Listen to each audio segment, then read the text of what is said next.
Warm greetings from the High 10. It is Everyday Shenanigans. Thanks for joining me. I have a couple of updates pertaining to the Idaho students' slayings.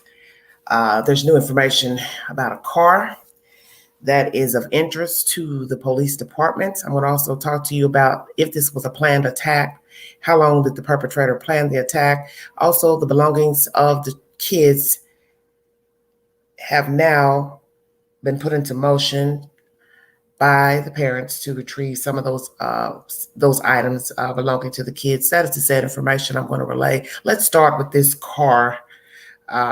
This car was allegedly in the area.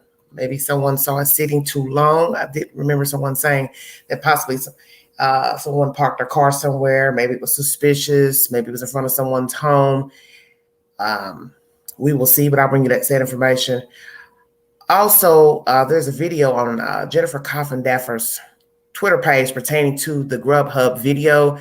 The video is about 4 hours long. I was trying to watch most of it today, but I got a bit distracted trying to watch all of it. I think it's debunking this theory of the young man stalking her and also being the perpetrator.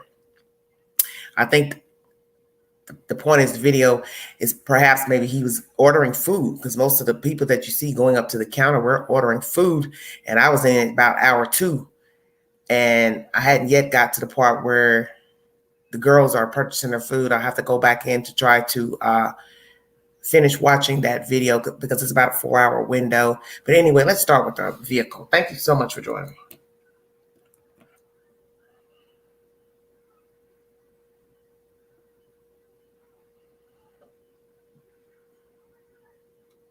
New developments in the Idaho murder case. Moscow police are asking for the public's help in tracking down the driver of a white 2011 to 2013 Hyundai Elantra with unknown plates.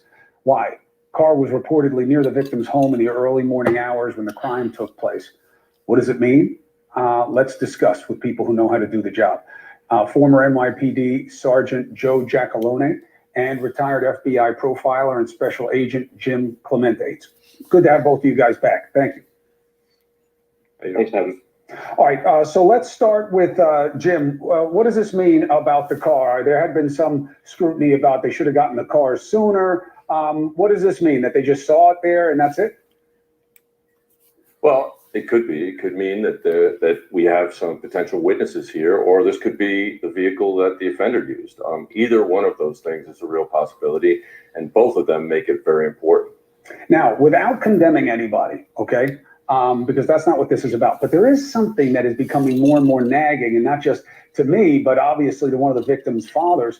They cleared this guy in the food truck video. I'll remind people that the two of the girls who were killed went to a food truck after they were out one night before they went home. I'll put that video up so people can remember it. There was a guy there that they interacted with. People who have enhanced the videos say that one of the girls wound up telling them to F off, whether it was joking around or not. He's there, he doesn't eat, and then he is seen following them when they leave. And there's been a lot of subsequent reporting, Joe, I'll go to you first on this, about who he was and if he's the same guy who lives across the street and all these different details about him. And then we find out that this guy was cleared. What does it mean to clear somebody and when it happens that early on? It doesn't mean really anything. I mean, the police can say that this person's cleared, that person's cleared, but it's not a get out of jail free card. It's not like they can't turn around tomorrow and say, you know what, here's a pair of handcuffs for you. So a lot of times, listen, the police department knows a lot more that's going on in the general public, and sometimes they say things to keep everyone at ease, including the suspect or suspects in a case like this. And it's not unusual for them to do it. I'm with you. I get that kind of game, but Jim, then the guy leaves the country. I mean, wouldn't you do something to like keep somebody like that around? People keep saying, should have taken DNA. Nobody who has a lawyer is going to let you take DNA from them if they're not charged with something. But what do you make of that? Well, the fact that he left the country, you have to look at when he bought those tickets. I mean, is this something his family planned for many months, or is this something that happened just at the last minute? That's what's critically important. If the family actually lives here and they have plans to return here, I don't think it was such a mistake to let him go, because they obviously didn't have enough to keep him if he is even a suspect. Who do you think they're looking for? It's just part of the process. Who do you think they're looking for? What kind of guy do you think they're looking for from what you've learned? Well, I mean, basically, we're looking for generally somebody who is probably a white male who's in his 20 or 30s, somebody who's familiar with that area, somebody who has freedom of movement late at night, into the early hours of the morning, somebody who I believe either had some kind of relationship with one or more of those victims in that house, or he was stalking one or more of those victims in the house. But there is a relationship between him and that house because, frankly, this is an extremely high-risk crime. This is not something that just anybody could pull off, and he had to have some connection in order to get away with this. When you say that this is high risk, why? Well, it's somebody entering an occupied dwelling with 6 adults, any of whom could have had another knife, a gun, or a camera, or a phone, or a way to attack him. In other words, when you're planning a crime, and believe me, mass crimes, mass murders like this are typically planned. When you're planning a crime, you want to make sure that you have the highest probability of Getting actually accomplishing it Exactly. and getting away. And I think in order to do that, he had to know their schedules. He had to know that they were probably drunk or sound asleep by the time he came into that house. Hey, thank you for watching. Please go to... All right, everybody, that's Cuomo. As you hear, there is a car of interest. Do not know if it is a witness or the actual perpetrator. When I get more information, I will bring you an update pertaining to this vehicle. Anyone with any viable information pertaining to this crime, please call the Moscow Police Department or the FBI.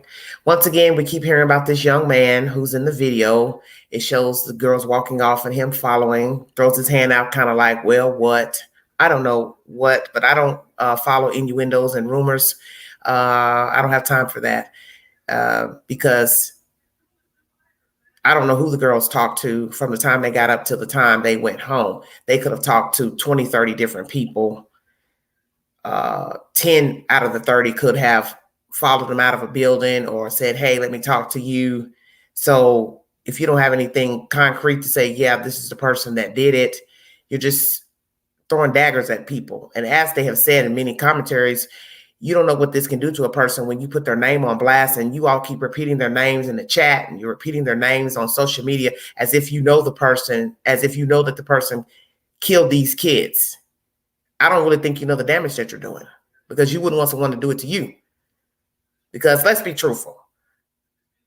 Many of us have been somewhere where someone got murdered later on and we were in the room with them, or we were in an establishment. We came and went out of a store.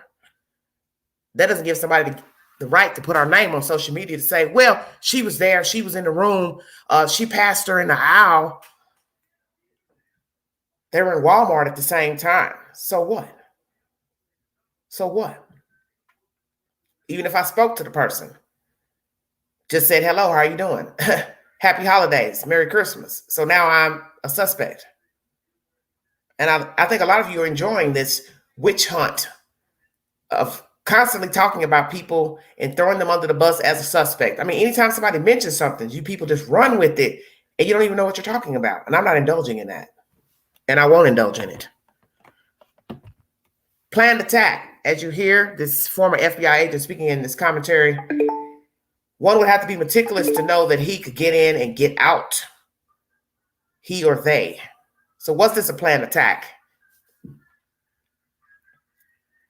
Have these kids been watched by someone? Front of the house, back of the house, what? Neighbor, someone that knows them? And as he says, be able to get in, get out, know their schedule, know that they can exact the crime and get out of the house. Because when you have a lot of company in your house, and these kids obviously did, how would you know that you could get in or out? I mean, you have to admit it's brazen. I don't care if it's at 3 o'clock in the morning. If these kids are known to have parties, and let's say some of the parties end at 3 o'clock, 4 o'clock, how do you know that on this night you can infiltrate, get in, kill these kids, and then come back out without being seen? That's why I'm starting to wonder if perhaps they invited the killer over. I don't know. I want to lean towards perhaps, because I said I was not going to give a theory, that maybe they know their killer. We will see. Thank you for joining me. If you'd like to donate to this great network, $Beganji, 129 Cash App. All stickers and chats are welcome during the live. Hope you all are well. Thank you, Christina, for the donation. Thank you so much, sweetheart. Thank you. Just a minute, you guys. And as they said about the young man, how do you know when he booked tickets? If his parents bought tickets, if it's even true, if it's not been verified. And it looks like on Coffin Daffer's Twitter page, it looks like she was, I don't know, she was inferencing that it was 2015. I'm not really sure. So that's not good.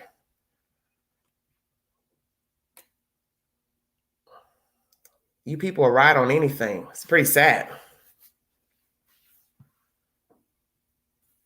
Yeah, it's 4 or 5 cars parked outside. At least 3 SUVs outside. If I'm somebody just walking by a house and I want to rob somebody and I'm looking at trucks parked outside, my better half would say perhaps there's a guy in this house or more than one guy. So I'm willing to go up in this house with 5 cars parked. Don't know if they have ADT security system. I don't know if they got a Rottweiler, pit bull or nothing. I'm just going to carry my ass up in there with a damn knife. That's why I tell you all, you have to think. One would think it's somebody that knows them, because how do you know there's not 2 dogs in there? 2 German Shepherds, 2 pit bulls. I mean, seriously. How do you know? You don't know. Unless you know. It's too risky. And you'd have to watch the house, walk in front of the house to know they got a security system, no security cameras, doorbell cameras. How are you going to know? You can put a doorbell camera in the peephole. I've told you all that.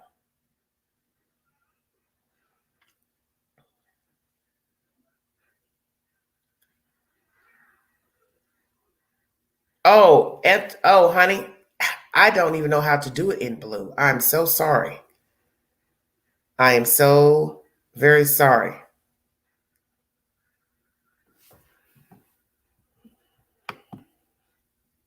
Because I had no idea. Let me put it in the chat. 1 minute, you guys.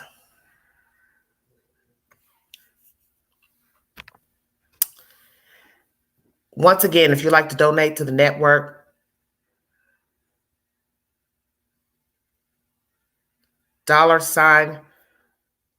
Big Angie 129 Cash App.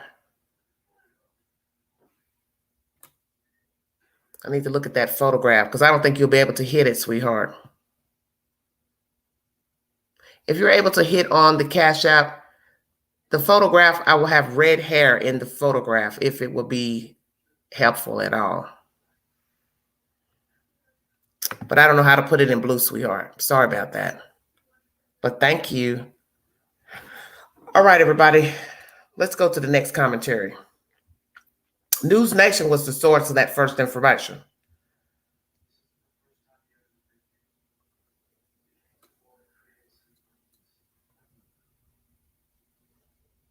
Hello, everybody.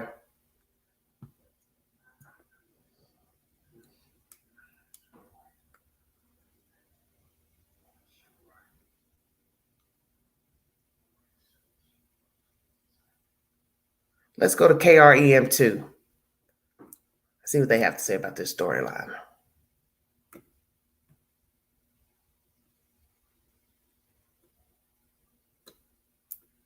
First, potentially significant information regarding evidence connected in this case. KREM 2's Mark Hanrahan joining us live here in the studio with new information tonight. Mark. Whitney, let's get right to it. Take a look at these photos behind me right here. Moscow PD saying today they're now looking for a white 2011 to 2013 Hyundai Elantra.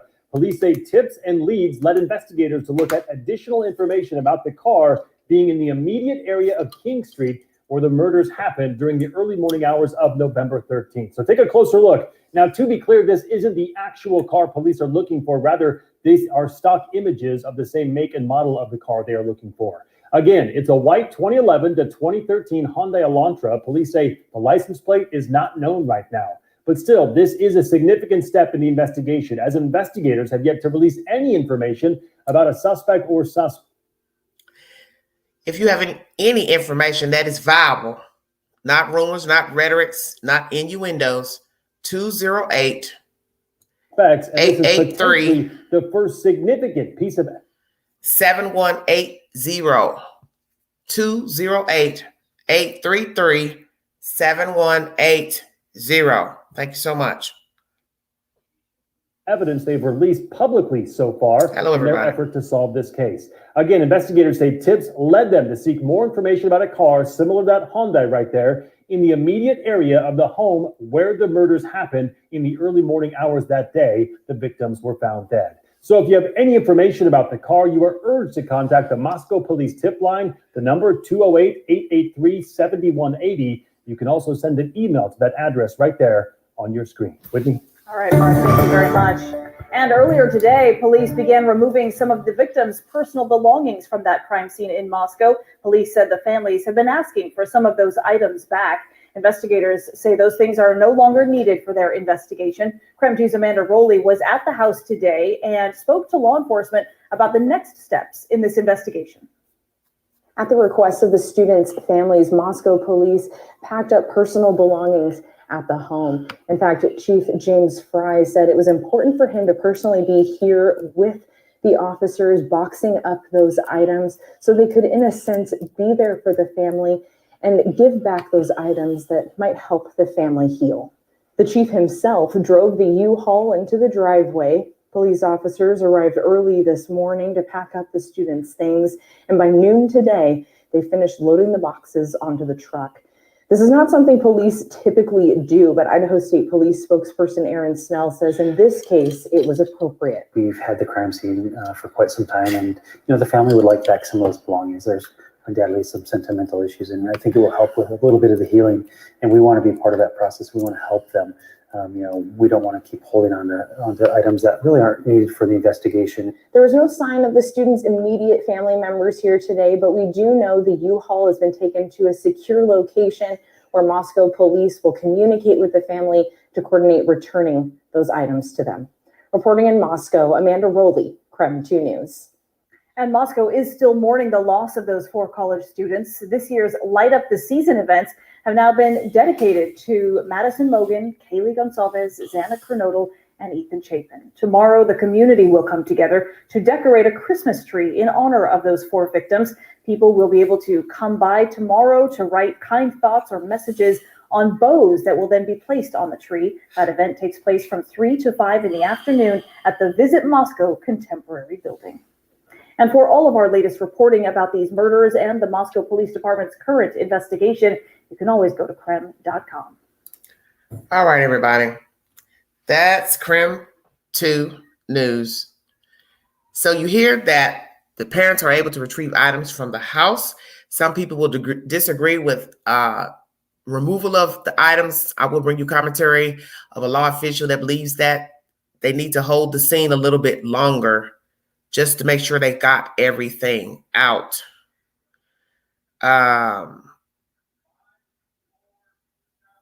I guess it depends on your interpretation, because I don't know all what they've done and have not done. You will also hear commentary from different people about the peripheral outside, if they did enough out there, if they broadened the search, how broad was the search, that they go into other neighbors' yards, because there is a chain link fence that neighbors the property of the house. So how far did they go out? Real deal. How are you? I haven't seen you in a long time. How are you doing? Thank you. Thank you all so much. Thank you for the super chat, Linda. Anointed, I'm going to try. I don't do a lot of things in the in the chat. So maybe if you could drop your Cash App name down, I could message you through that way. Through your Cash App. That might be easier.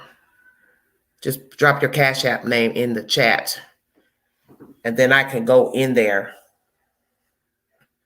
and message you through that way. So the parents are getting belongings out of the house.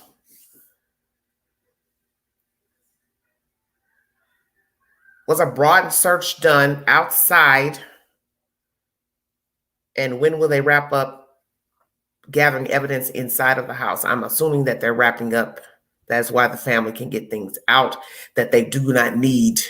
And then you also have to ask yourself, as I said, did the perpetrator go into any of the personal belongings, look through anything, leave any type of message where it would be hidden? See, you don't know. This is just a very strange case, very dicey case.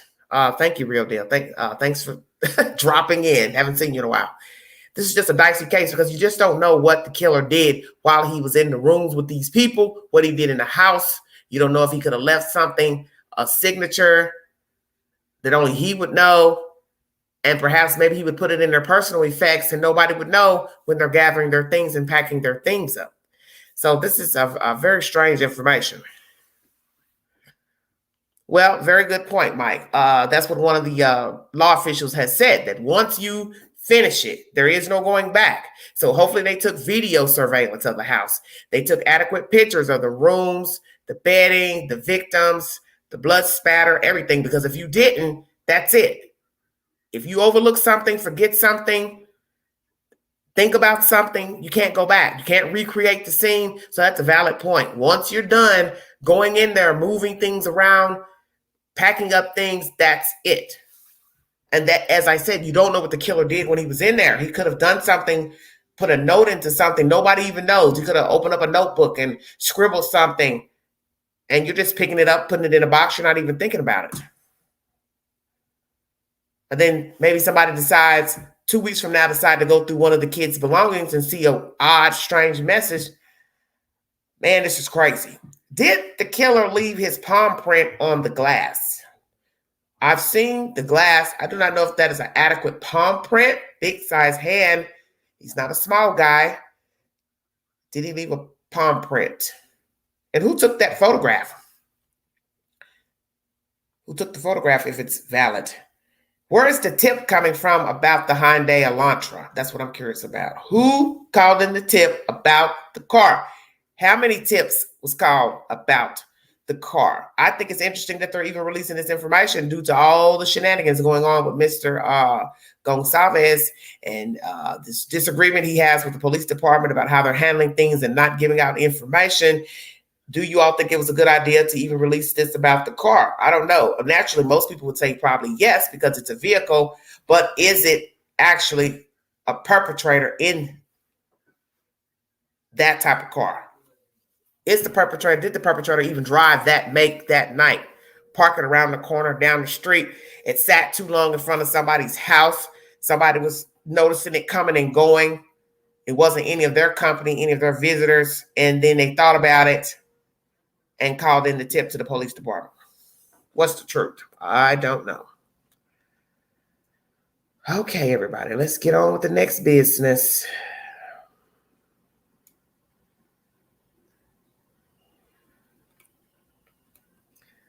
Very strange information.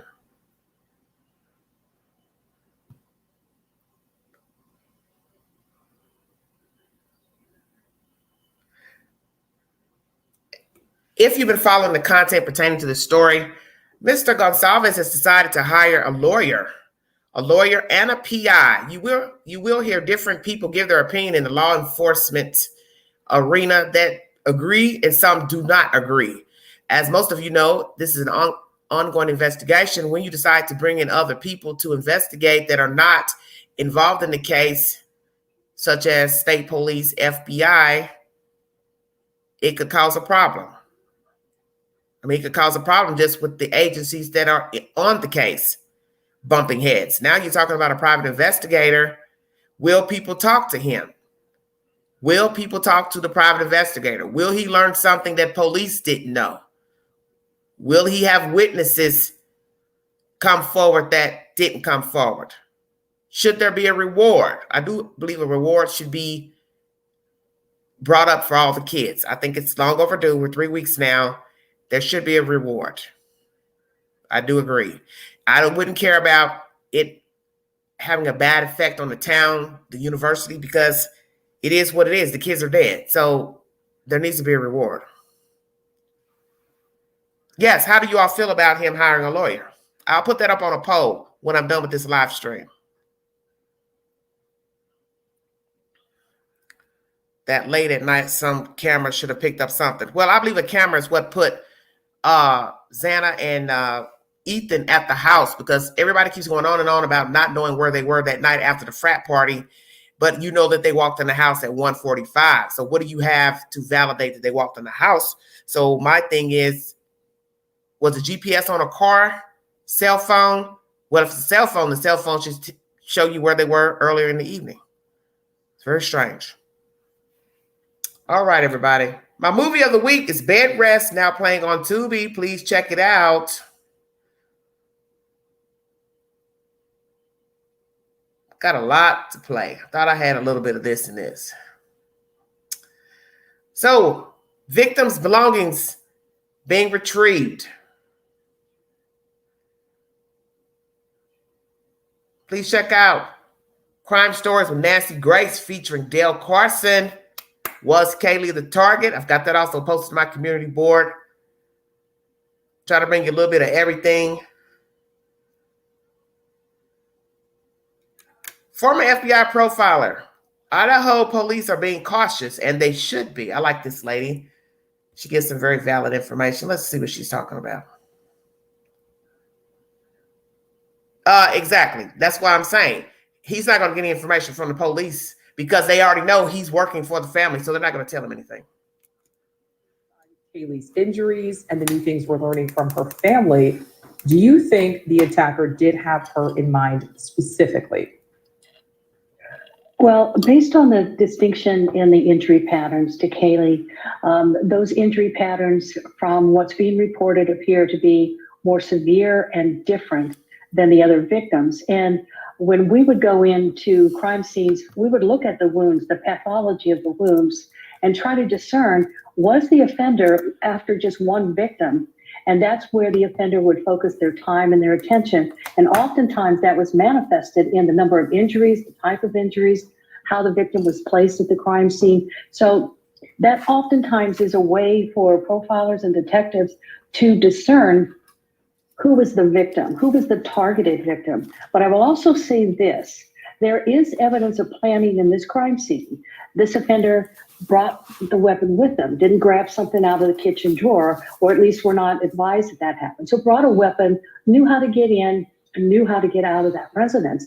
And so the most important part of the crime is attacking the victims. So it doesn't make sense that in a planned crime scene, the offender just kind of wings it when it comes time to go after the victim, but does all the rest of the planning. So for those reasons, I would say the offender knew who was going to be targeted at the point where they entered the home. All right, so do you think, I mean, how much planning is it possible that went into this, especially if you think that he knew one of these victims and it appears that Kaylee was targeted? Well, certainly enough planning to be successful. And I think that there was knowledge of the inside of that house in order to move around with the furniture there and people leaving things on the floor and so forth. Great point. So Great to point. me, I would certainly be looking at whether or not that offender had been inside that house on a previous occasion. And I think it's also likely that that offender has been around that house on previous occasions, just to know in real time, it's called real time as opposed to 2 weeks ago, what the intelligence is in terms of what's going on inside that house. So all of that falls under the category of planning. Right, and we were just looking at video there of Kaylee with her dog, and I know that there were reports that the dog didn't bark. I feel like that likely gives investigators some information there. Let's stop right there because I'm tired of hearing about this dog situation. How would you know if a dog barked or not? There are no eyewitnesses to the crime. So Xana's mom mentioned this about a dog and everything. Come on, you guys, seriously. How would you know if a dog barked or not if there are no eyewitnesses? Now, last I checked, dogs can't talk, so I'm trying to figure out, how would you know if a dog barked or not? You wouldn't. So why are you all assuming that the dog barked or didn't bark? The dog knew the perpetrator or not. You all act like this was a pit bull in here. And the pit bull is known to be vicious. And the pit bull bit somebody and the person was able to get away and leave behind blood, a sawed-off arm. Come on, let's keep it real. If it's a non-threatening dog, anybody could have walked by the dog. Another human could walk by a non-threatening dog. So you don't know if the dog barked. Does it matter? Because you'd have to have something on audio or video to say, okay, we see the perpetrator walking in, the dog's not barking. then one could say one or two things. The dog normally barks at everybody,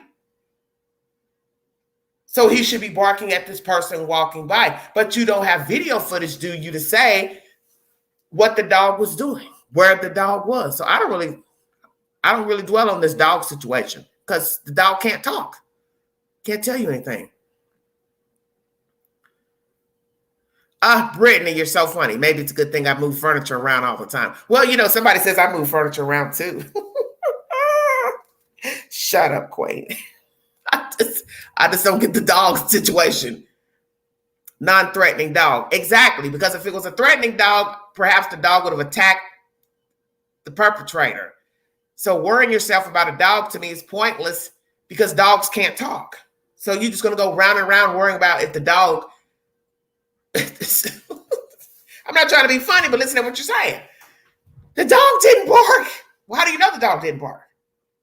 Because this is what you're saying to yourself.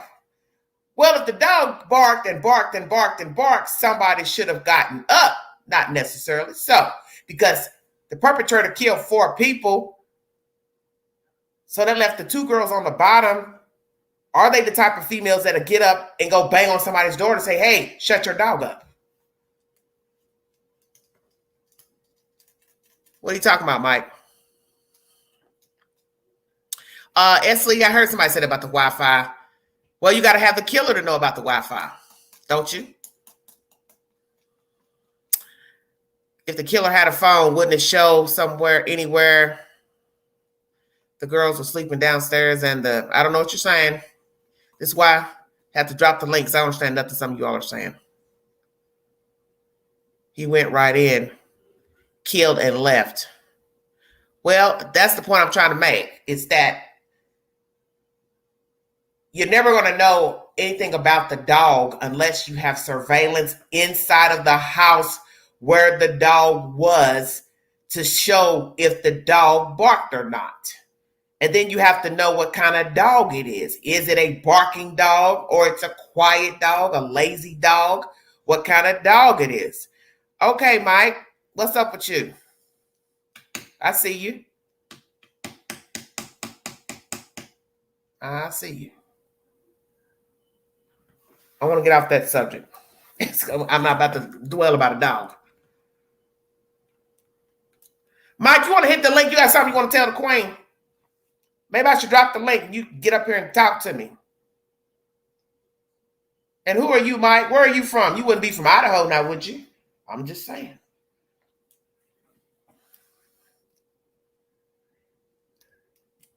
What was his rage about? Rage over what exactly? Talk to the Queen. Let me drop the link. Somebody in the chat, I think that somebody in the chat got something they want to say to me. We can clear that up right now. Shh, you don't have to keep typing, baby. Get arthritis that way. You can come on up and talk to me. Tell me what you got to say. I believe somebody in the chat got something they want to say to Queen.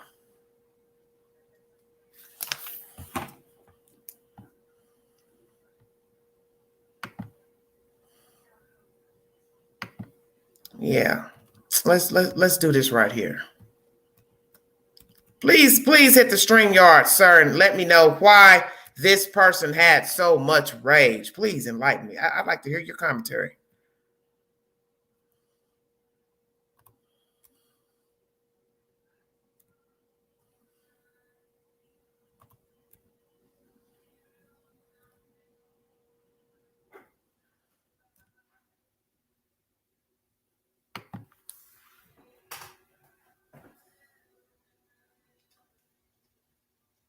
Well, only a fool would take a phone to a crime scene knowing that if they're ever interrogated, the police can ask for the cell phone and the cell phone records. Rhonda, this is my playhouse. I run this how I see fit. You sit in my chat and type back to back. You must want to be heard. So I'm giving him the opportunity to speak.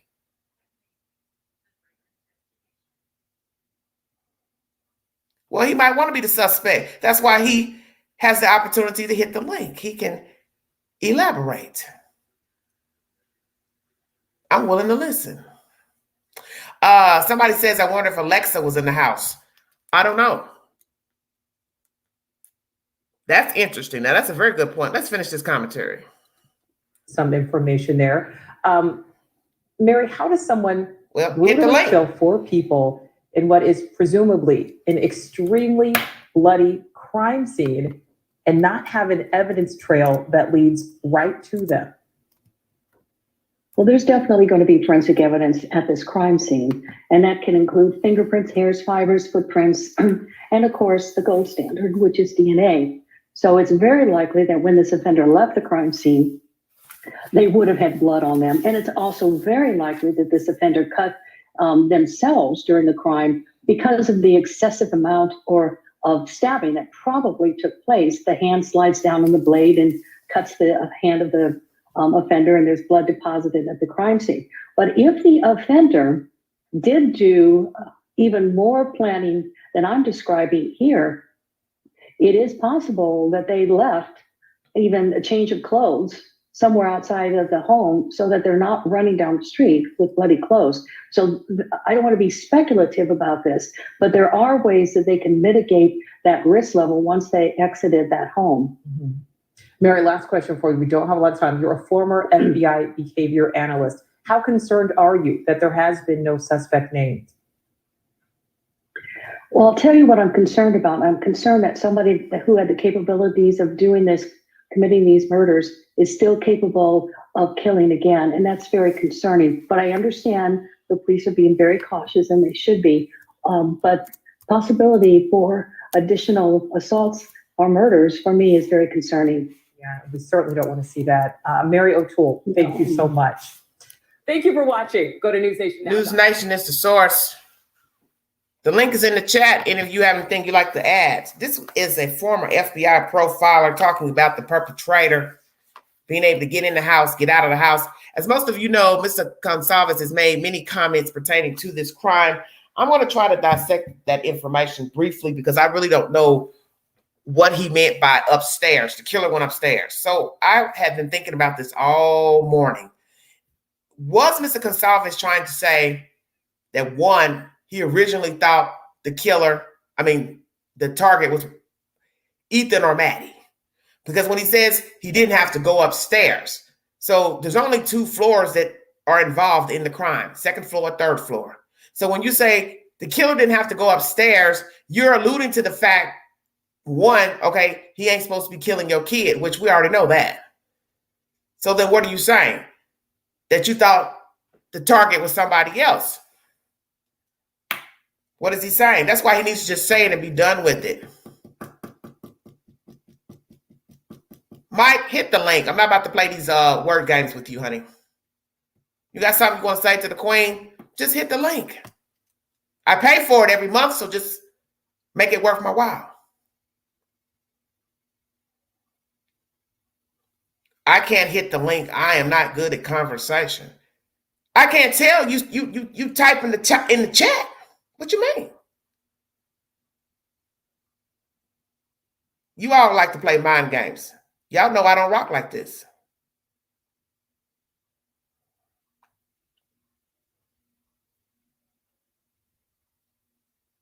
I've never heard of such. I don't know how to talk, but I know how to type. And where they do that at? Okay, I see what y'all on.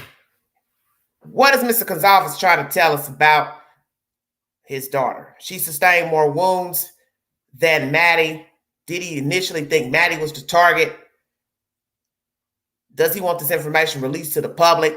As a few people have said, that if you are fighting the perpetrator, somebody is stabbing you and you are fighting, you are a fighter, you are trying to preserve your life, you're going to have more wounds because you are trying to preserve your life. So you will fight. Number 2, did she have more wounds to the face, chest, breast, neck, Kaylee?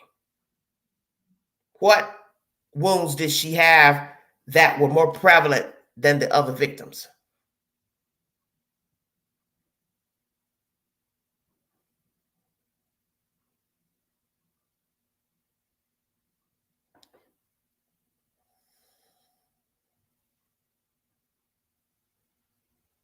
Well, you know, I can stop the playing in the chat. All I got to do is press one button. How about that?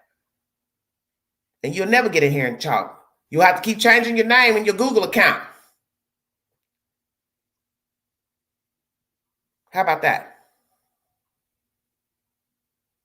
Well, Vapor, let me tell you something. There have been many people who've been stabbed to death many times, and the perpetrator didn't know the victim. There's a case out of Texas where a man broke in a woman's house. He stabbed her about 20 to 30 times, and he didn't know her, and she didn't know him. Now, one can look at the scene and say, oh, it's personal. It's a boyfriend. It's an ex-boyfriend. She made somebody mad. No. Somebody went in her house, and I guess to have sex with her, rob her, rape her, and stabbed her. Oh, you want to argue? Oh, yeah. You really don't know me. I don't know what the evidence is. So it's nothing for me to look at. Well, you know what? I can't say it's Jack, John, or Peter, Paul, Dick, because you all have been naming everybody as a suspect. You've named the big boy at the Grub Hub. You're naming Jack. You're naming Pookie, Ray Ray, Bubba. You tried to say the daddy killed his kid. You tried to say the mama did it. Xana's mama did it. So I'm lost. Well, Mike, why don't you hit the link, darling? I mean, you're not wanted by the FBI or anything, so what's the problem? You just down there typing.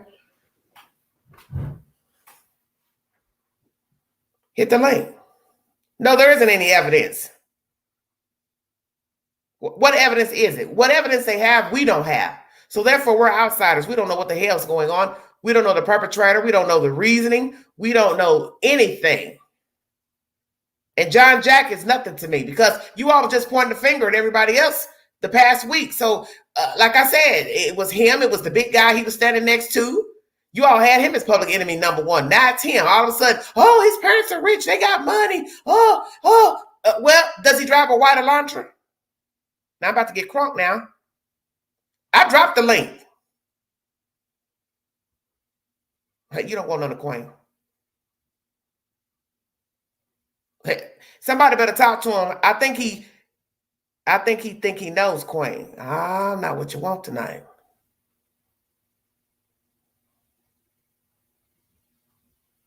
The rest of you can hit the link. Don't wait on Mike. Mike just wants to type.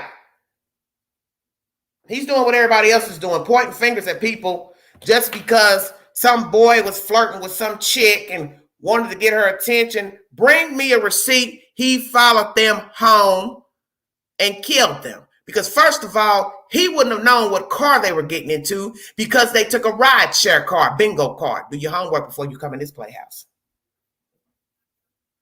So I can't follow you nowhere when I don't even know how the fuck you leaving. So who's to say he wasn't on foot? So how am I going to follow you on foot and you getting in a car? 2, I got to know you. 3, I got to know where you stay. 3, I got to know how many people stay in your house to come in your house. Checkmate.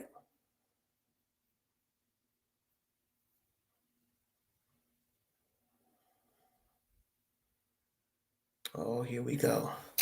Here comes the gossip. I don't have time for this. I'm moving on to the next commentary. I don't play with children.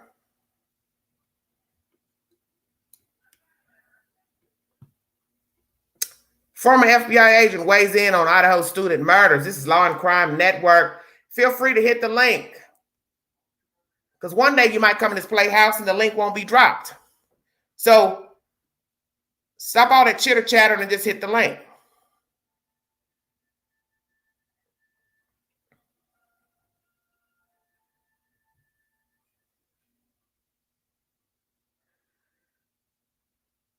Oh my God.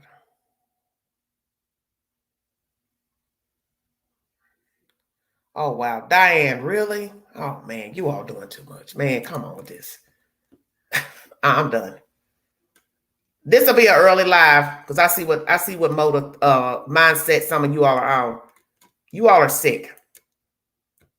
The police are communicating with the family members. We've heard from at least 2 of the family members, Maddie's family, through other published reports and through Kaylee Gonsalves's family, that police are in touch with them daily. So we haven't really gotten any more information about that. But I know I read something from Maddie's stepfather last night saying that the police contact them daily.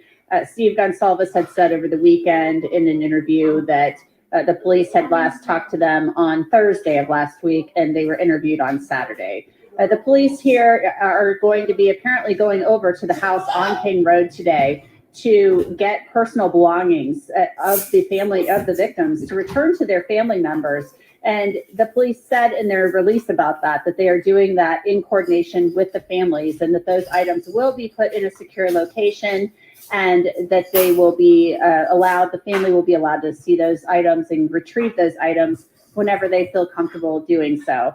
Right now, the very latest on the investigation is that they continue to look into leads and tips. They continue to interview people. They continue to collect digital evidence, including surveillance video. A lot of that information has been uploaded through the FBI's website. And so we are going to be hopefully speaking with the police later today about the very latest in the investigation. I think it's a very complicated and complex investigation to answer that part of the question, because these are 4 college students, 4 people who probably know a lot of people. You have a scene involving 4 victims. That compounds everything.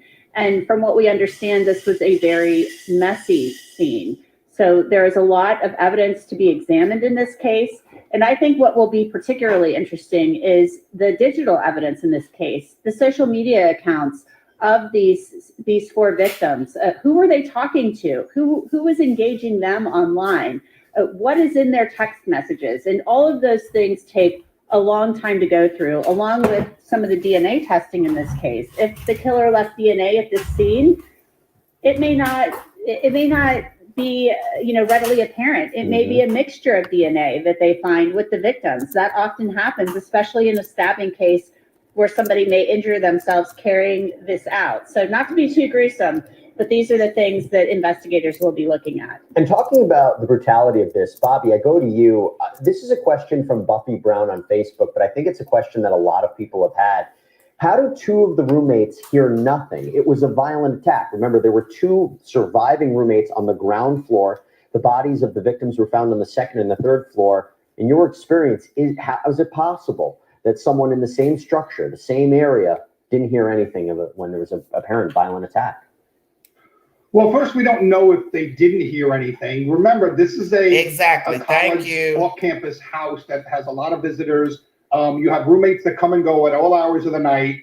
It's a Saturday night into a Sunday morning, which is a party night on most college campuses. So if you come home and you're one of those roommates that survived, and you're downstairs and you've had a few drinks and you're gonna basically pass out on your bed, you might hear somebody stumbling around upstairs, and it could be a normal occurrence. You could hear your roommates coming in at 2, 3, 4 in the morning. That might be not something that doesn't raise your concerns, because it might be maybe not a regular occurrence, but a semi-regular occurrence. Furniture being moved, somebody bumping into a front piece of furniture. That might happen in a college house late on a Saturday night into a Sunday morning when everybody's been out drinking and partying at bars and things like that. So they might have heard something and dismissed it. So that it might have, both in their state, they could have been, partially drinking or whatever, etc., and knowing that their roommates had been drinking, and you hear somebody stumbling around upstairs, may not raise your concerns. I think that's a really good point, talking about the location and where we're dealing with this, but also, Bobby stressed that there's a lack of information. So I'm going to go to you, Anjanette. Abby Langley from YouTube says, is there supposed to be an official press update anytime soon from law enforcement?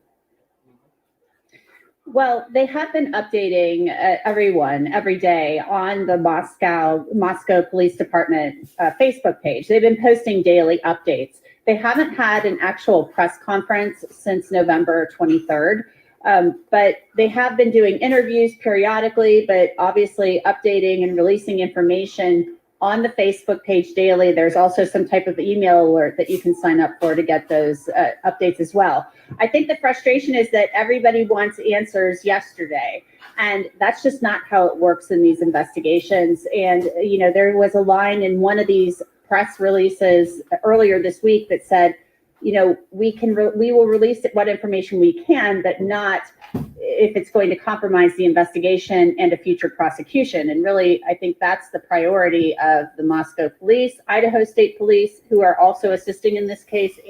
Recordings just got better. Hey, it's Dana from StreamYard. I'm so excited to announce that local recordings are now available on StreamYard. Sorry about that. In this case, and the FBI, which is also here in Moscow. Talk about complicating the investigation or compromising it. Bobby, there's an update that I wanted to ask you both as, former law enforcement and an attorney. We talked about this earlier, how the family of Kaylee Gonsalves has indicated they might want to hire a lawyer. They might want to hire a lawyer to ultimately get more information from the police department. And there's a series of forms that they need to fill out. They don't know how to do it. That's why they would hire a lawyer. We know they've already hired a private investigator. Hiring a lawyer, is that going to complicate the investigation? Would it compromise it in any way? What would this lawyer exactly do? Can you walk us through it? Yeah, well, first thing, as you pointed out, is the lawyer will help them navigate the processes that are available to them as families of victims. There are a lot of victim witness statutes in certain states that help the families and witnesses and victims kind of navigate the process of how we get compensation or how we get information. And so those things can be kind of, onerous sometimes. And so an attorney who specializes hopefully in that area can help them navigate the paperwork that they fill out and the processes of what they can get and how they go about getting it. Hiring a private detective, I'm not a big fan of. They sometimes start parallel investigations. They talk to other witnesses that you've already talked to, and that can kind of complicate and interfere with the investigation. I was never a fan of that. When I was working on the inside as an investigator, me and the prosecutors would be working towards things, and when someone else is out there talking to witnesses that we've already talked to, or that was problematic to me.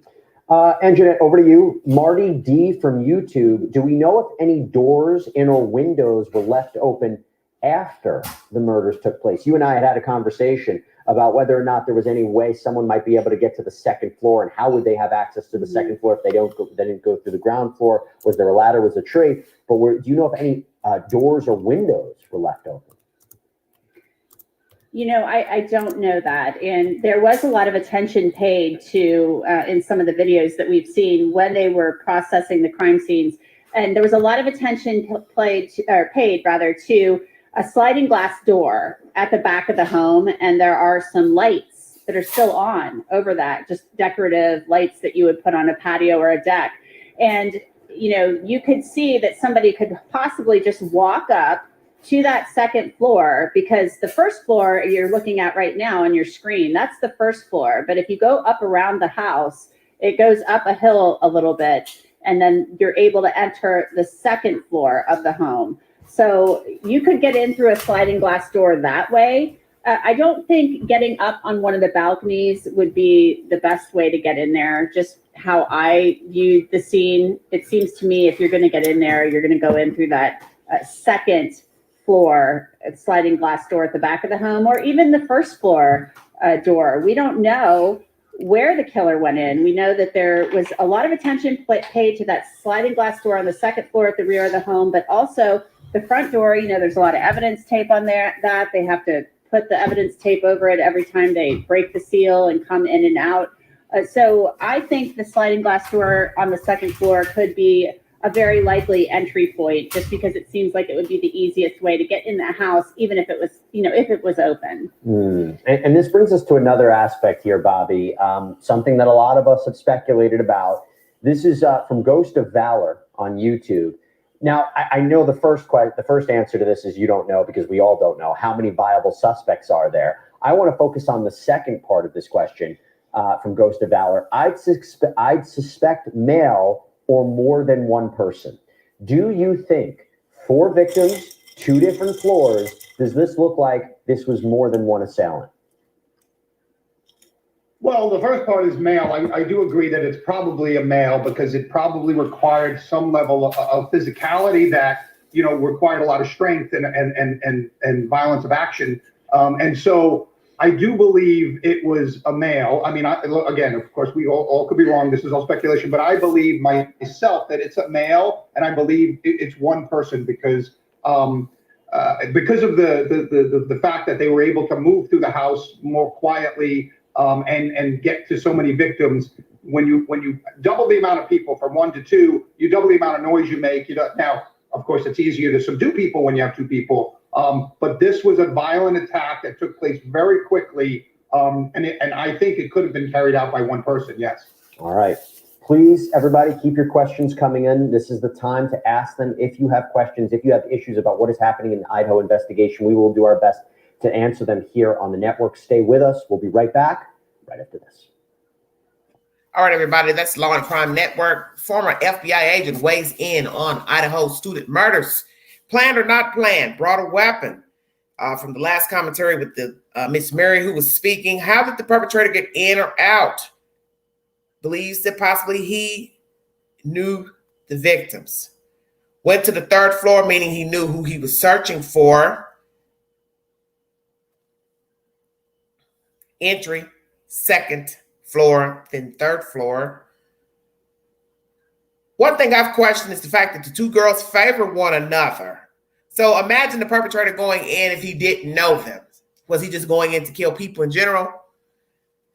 Imagine the perpetrator knows the victims and he goes in upstairs assuming which one is his target.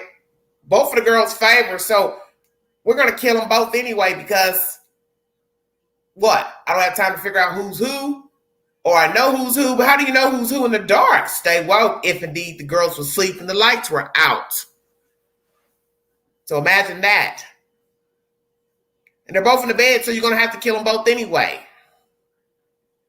Because as I told you, you're stabbing one, you want me to believe the other one didn't wake up? Unless they had a lot of alcohol and they were zonked out. Which is it? One didn't respond and got stabbed, and the other one fought for their life. How did it go? Who got stabbed first? Curious to know that. Did the perpetrator turn the lights on?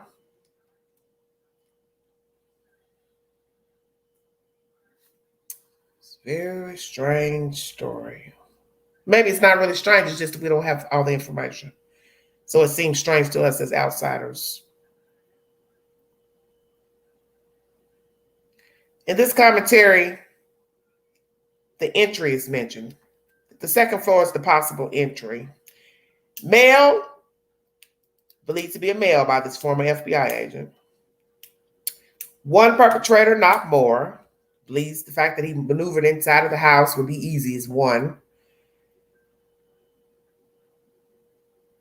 And as one of you have asked in the chat, and so many have asked, did the perpetrator hide before? Well, how could the person hide without somebody knowing? And 2, how did he get in without somebody seeing or hearing him? So when you say a person hid in the house, then that means they'd have to know that the girls were gone and that also Ethan and Xana were gone and the other were gone. So let's do deduction. All 6, 4, 5, 6 were gone at one time or another at the same time. How would the killer know that they're all gone? That's something none of us have talked about or touched on. That's a very good point. Glad somebody brought that up. At some point, all 6 were gone from the house. How did the perpetrator know? When you look at this footage, you will see a house that sits to the back of that yard with the fence. Is that the perpetrator, or the perpetrator lives there, visit there? Because you can sit all day out your own windows, balcony, and watch the girls sit in the window, talk, come out, smoke a cigarette, whatever the girls were into. You have a bullseye view, but you can't see all of the house in the front and the cars to see who's coming and going. So see, this is where the problem lies. You've got to know who's in the house. You have to know that it's not secure with ADT, security service. You also have to know that there aren't any vicious dogs in the house. You have to also know there aren't any men in there that'll get crunk. So what are we talking about?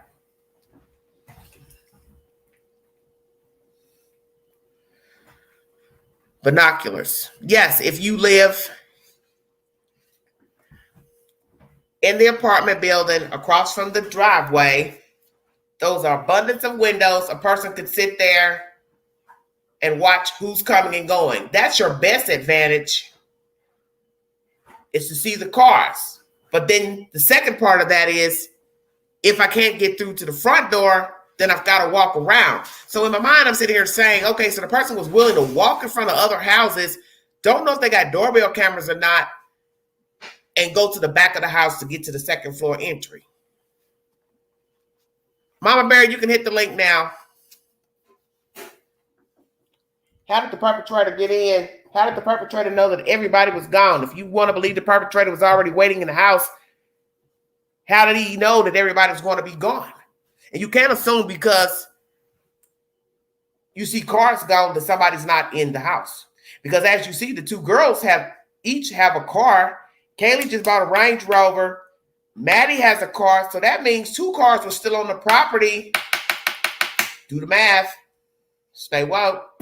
How do I know you left the house unless I was watching you from across the street in those apartments that face that apartment to know you were gone if I wanted to go in and hide and wait for all of you to come back? And then you also have to ask yourself about the last 2 remaining roommates. How do you know the perpetrator didn't walk all the way through the house to realize, okay, there's 2 doors down here. I can't open them. I'm not going to fool with them.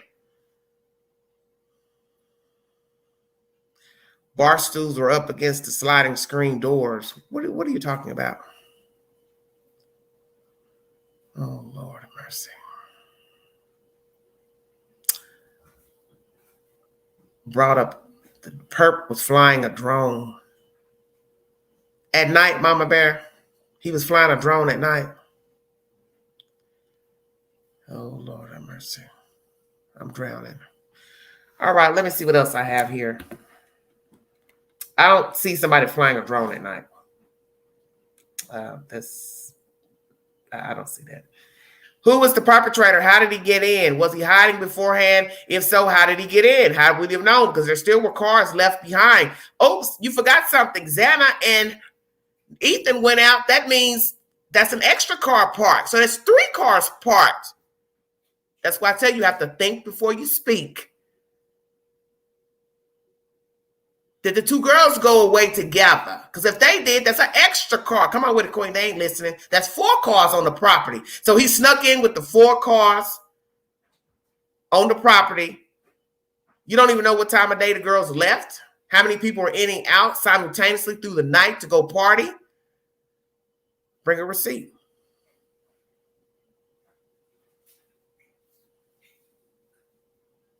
Oh, man, come on, you guys. I don't know anything about bar stools up to no sliding door.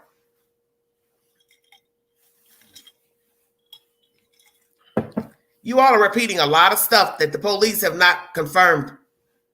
Sliding glass doors, prints on the door. I haven't heard anything about nothing. So I don't know where you all are getting your information from, because some of the stuff that's being released in the news broadcast, the police hasn't released to the public. Frankly, I'm starting to get really bored. I'm just going to keep it real. Because the police is not getting ready to confirm nothing about a bar stool, a ladder, Pookie, Ray Ray, a clown sitting on the porch, nothing. Hello, Joy, sweetheart. How you doing? Happy holidays to you.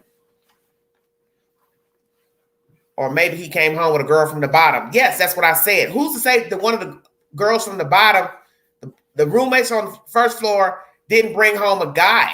They fell asleep. He went upstairs. He knew who was upstairs. He decided to play some funny games. He killed everybody, and then he left out. Bar stools were picked so when the cops were inside investigating. The bar stools were where? 2nd floor or 3rd floor? Down on the floor in front of the doors. Okay, which floor?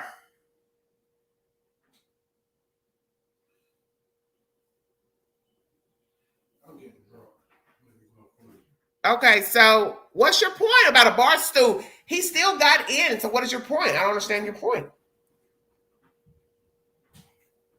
See, this is why you hit the link. And I don't have to do this back and forth. Oh my God.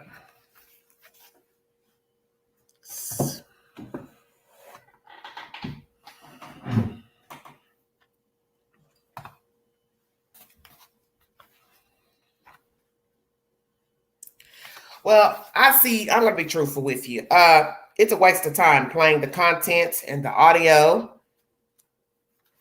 And I feel like I'm wasting my time sitting here going back and forth.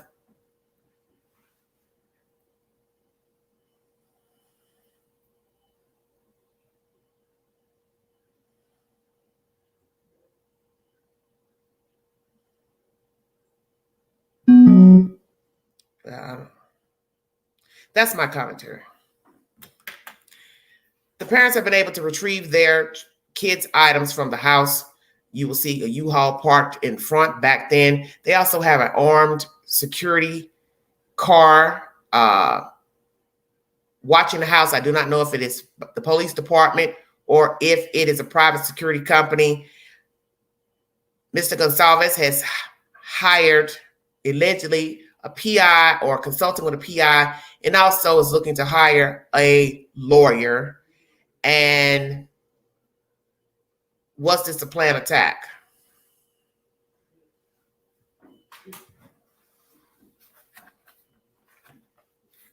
I see. This is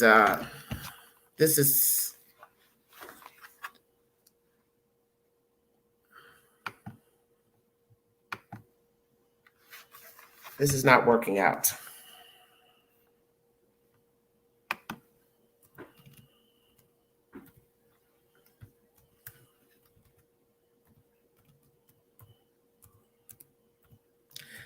Well, I'm just going to say for the record, this live is not going in the direction that I anticipated. And the past couple of days, it's just, I feel like I'm wasting my time up here. And I'm just going to say it personally. I feel like I talk in circles about the content. And it's just my patience is short right now.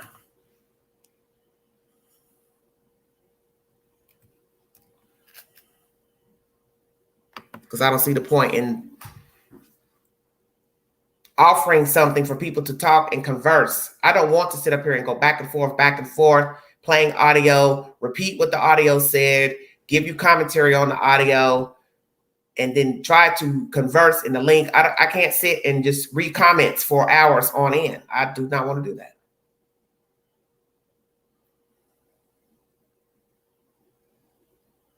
And then people want to come in and bicker back and forth about some people you don't even know. You don't know these kids. You don't know anything about them. You don't know the perpetrator. You don't know why they killed them. You don't know who's the target. You don't know anything. How it happened, who they're mad at, if they're mad at all the kids, jealous of all the kids, mad because the kids were close. They said they all were like family. The mother said that, Xana's mother. So who's to say somebody was just pissed off at all the fucking kids? I don't know, because I don't know the kids. And I don't stipulate who killed them because I don't know the kids. There's no way I could sit up and just point the finger at some random ass person to say, oh yeah, that's the killer, when I don't even know the kids. Because nobody talks about the kids. If anybody's been really paying attention to the story, you don't really hear anything about them to say, okay, I think maybe it's this reason or that reason, or, I mean, it could be anybody.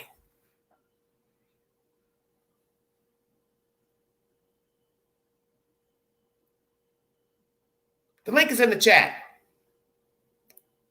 If you have something you want to say about this information. Once again, the belongings of the children are being retrieved by the family members. Mr. Gonsalves has hired an attorney and a PI, allegedly or seeking to hire both. I brought you commentary about this being a planned attack or not. Mama Bear is up here. Let me see what she has to say. Mama Bear, where are you calling from? Hey, Queen. I am actually calling from the Midwest, Iowa, actually. All right. How are you tonight? I'm not good. I know. It's I don't like, ridiculous. I feel like I'm wasting my No. time up here. I just feel like there's other things I could be doing with my time. Queen, I understand, and it Because is what you all don't ridiculous. I know is agree. I don't have to be up here. I think some of you think I'm supposed to be up here. No, I'm not. So go ahead, say what you have to say. I can hear you.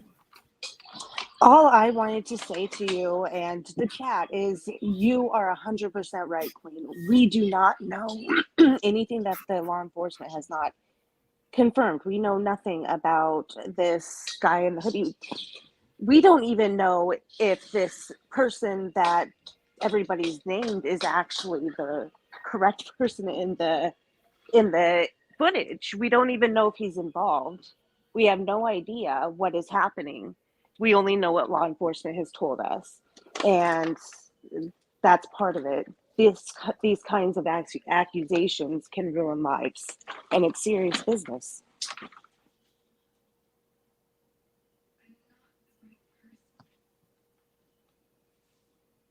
Can anyone hear me?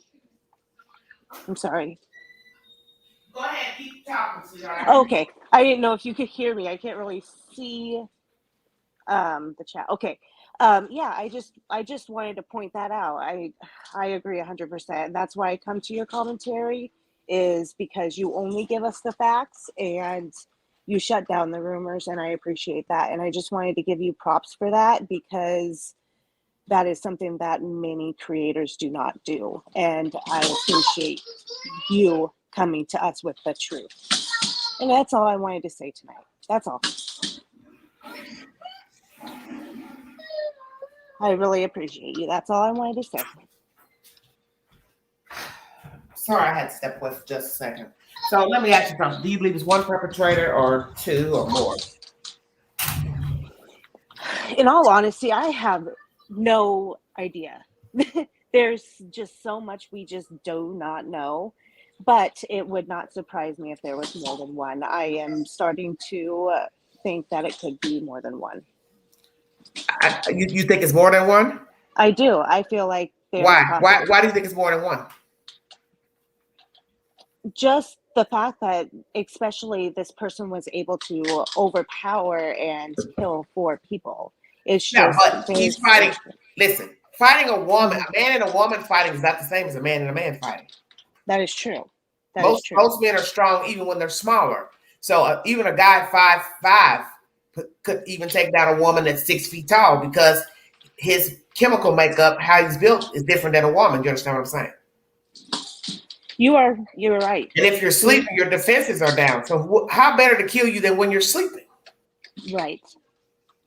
And I mean, these kids, were they intoxicated? Were they on anything? How hard were they sleeping? And I mean, before I had kids, I could sleep through a literal tornado. I woke up for nothing. Okay.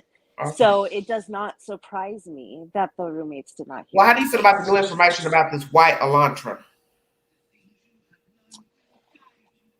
I feel that person needs to be found and questioned. Absolutely. I feel that law enforcement is either doing that or has done that, and that's why they put out the information, wanting information on that. Well, I'm wondering who called in the tip.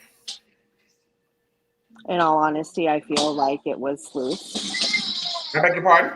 I feel like it was internet sleuths. That's what I think. They called in the tip of the car? I do. Yeah, they probably was doing Google Earth and saw a car sitting there on that night and decided to say, because my thing is, why wouldn't a neighbor call in first to say, well, this car's been sitting here in front of my house for 2 hours, 3 hours, whatever. It's suspicious. But then you're living in an area that's congested. So everything depends on the type of neighbor you have. Are they the type of person that will call in and be concerned? So probably not if you factor in the fact that the person, they're assuming that the murders took place between 3 and 4. Most people will probably be asleep unless they're up partying. And then if you're partying, you don't really care about whose car is outside.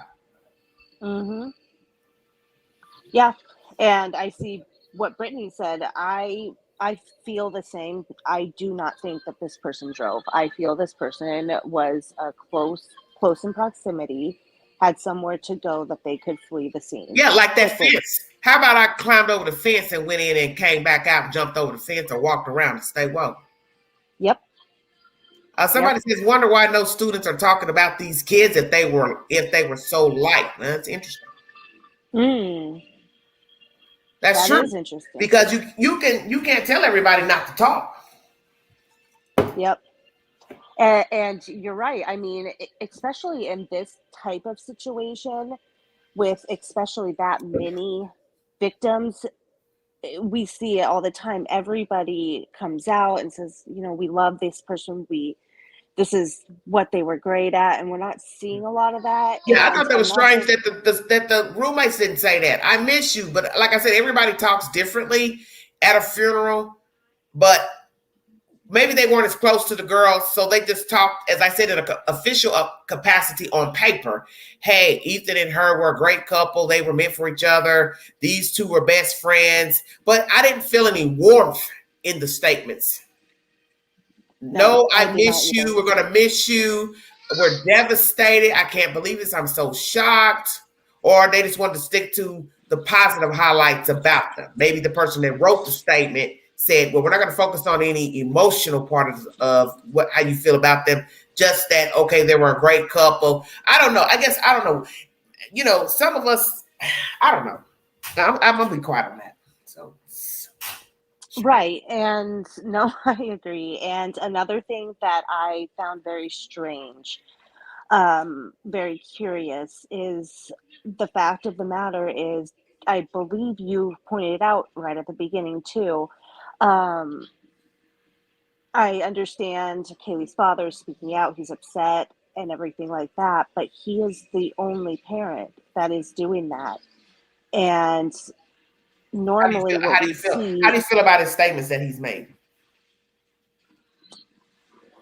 I feel he is ill-informed. I feel he has been doing some research online, and been doing some web sleuthing, and because there's been activity where you see the daughter is looking into things. Okay, and let's go here. Let's talk about his comment. Go ahead and finish. I mean to cut you off.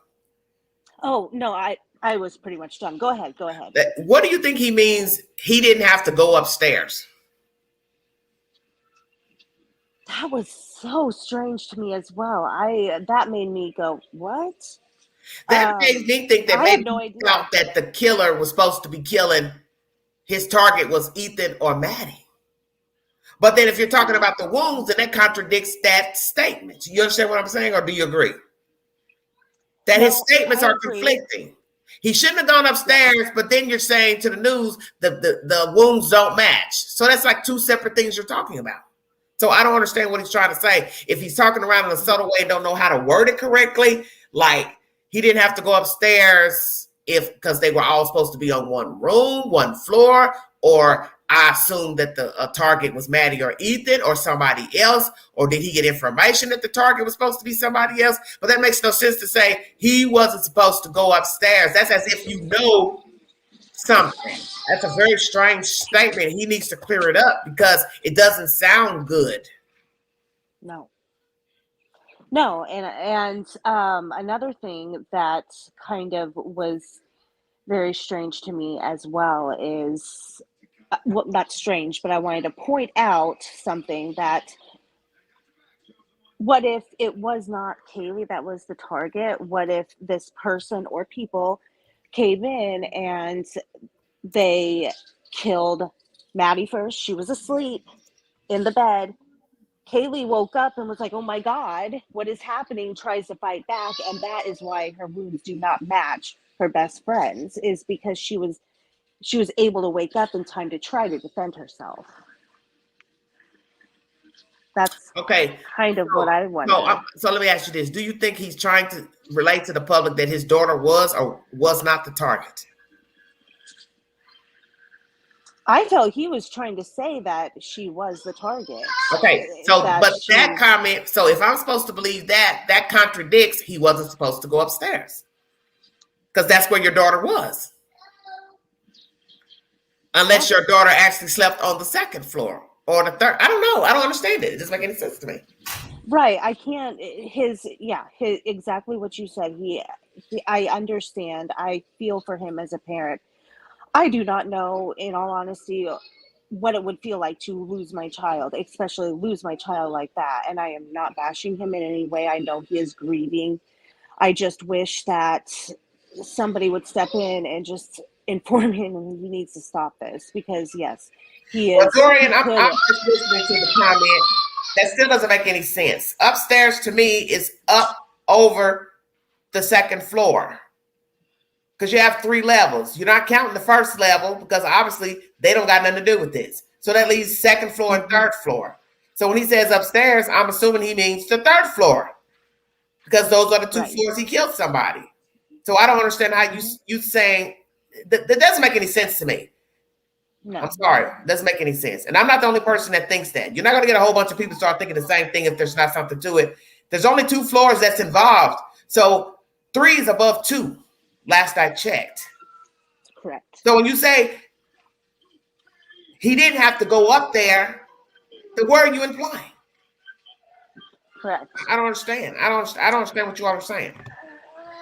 Correct. And was he also implying, did he, or maybe I can point this out, was he trying to say he didn't have to go upstairs because he thinks or was told by law enforcement or implied that it was somebody the else killer came in through the third floor? Correct. Yeah, it's got to be one of the 2. He thought it was somebody else, or maybe like what you said, he went. See, that's the whole point. You can't say that because you don't know how he got in. Right. It's only assumption he went through the second floor. Then it's rumors, oh, they left it unlocked. Well, who told you they kept it unlocked and it wouldn't lock it? Right. Right. It's just. How would somebody be able to come forward and say they always left it unlocked, or they occasionally left the second floor unlocked, or they left the third floor unlocked? You would only know that if you're up there. Right.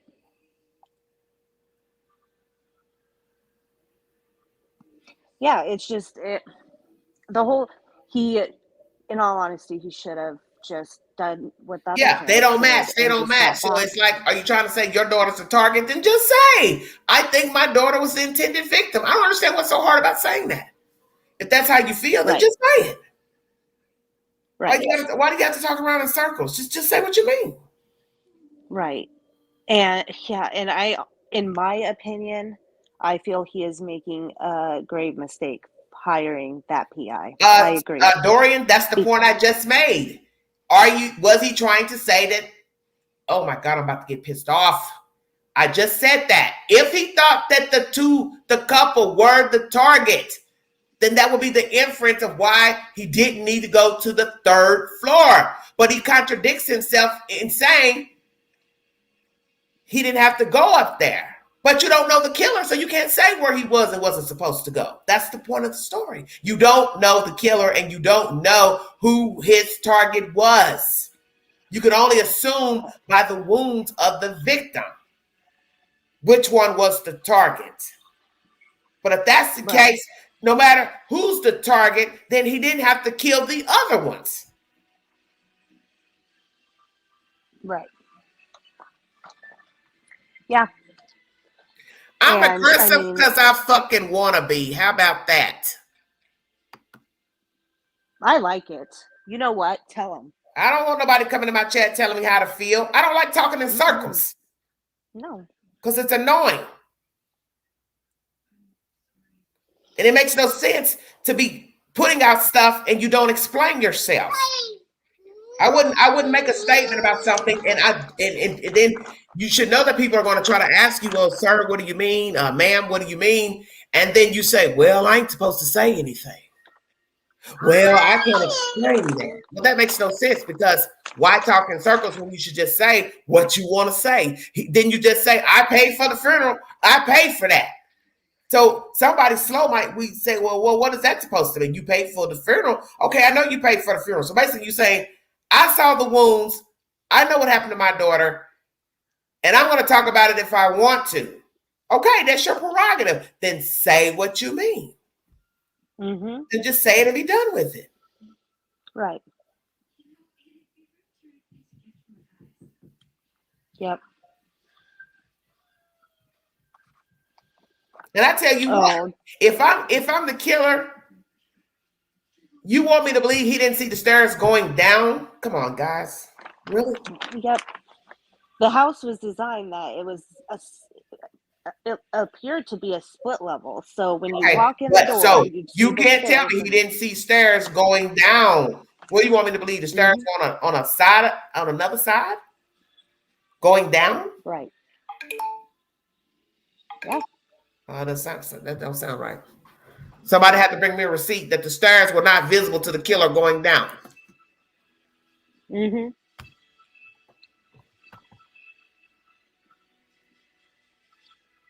Yep. Because if I can see the stairs going up, and that's my intended target, why I wouldn't see the stairs going down? That's strange to me. And if the killer is known to the victims,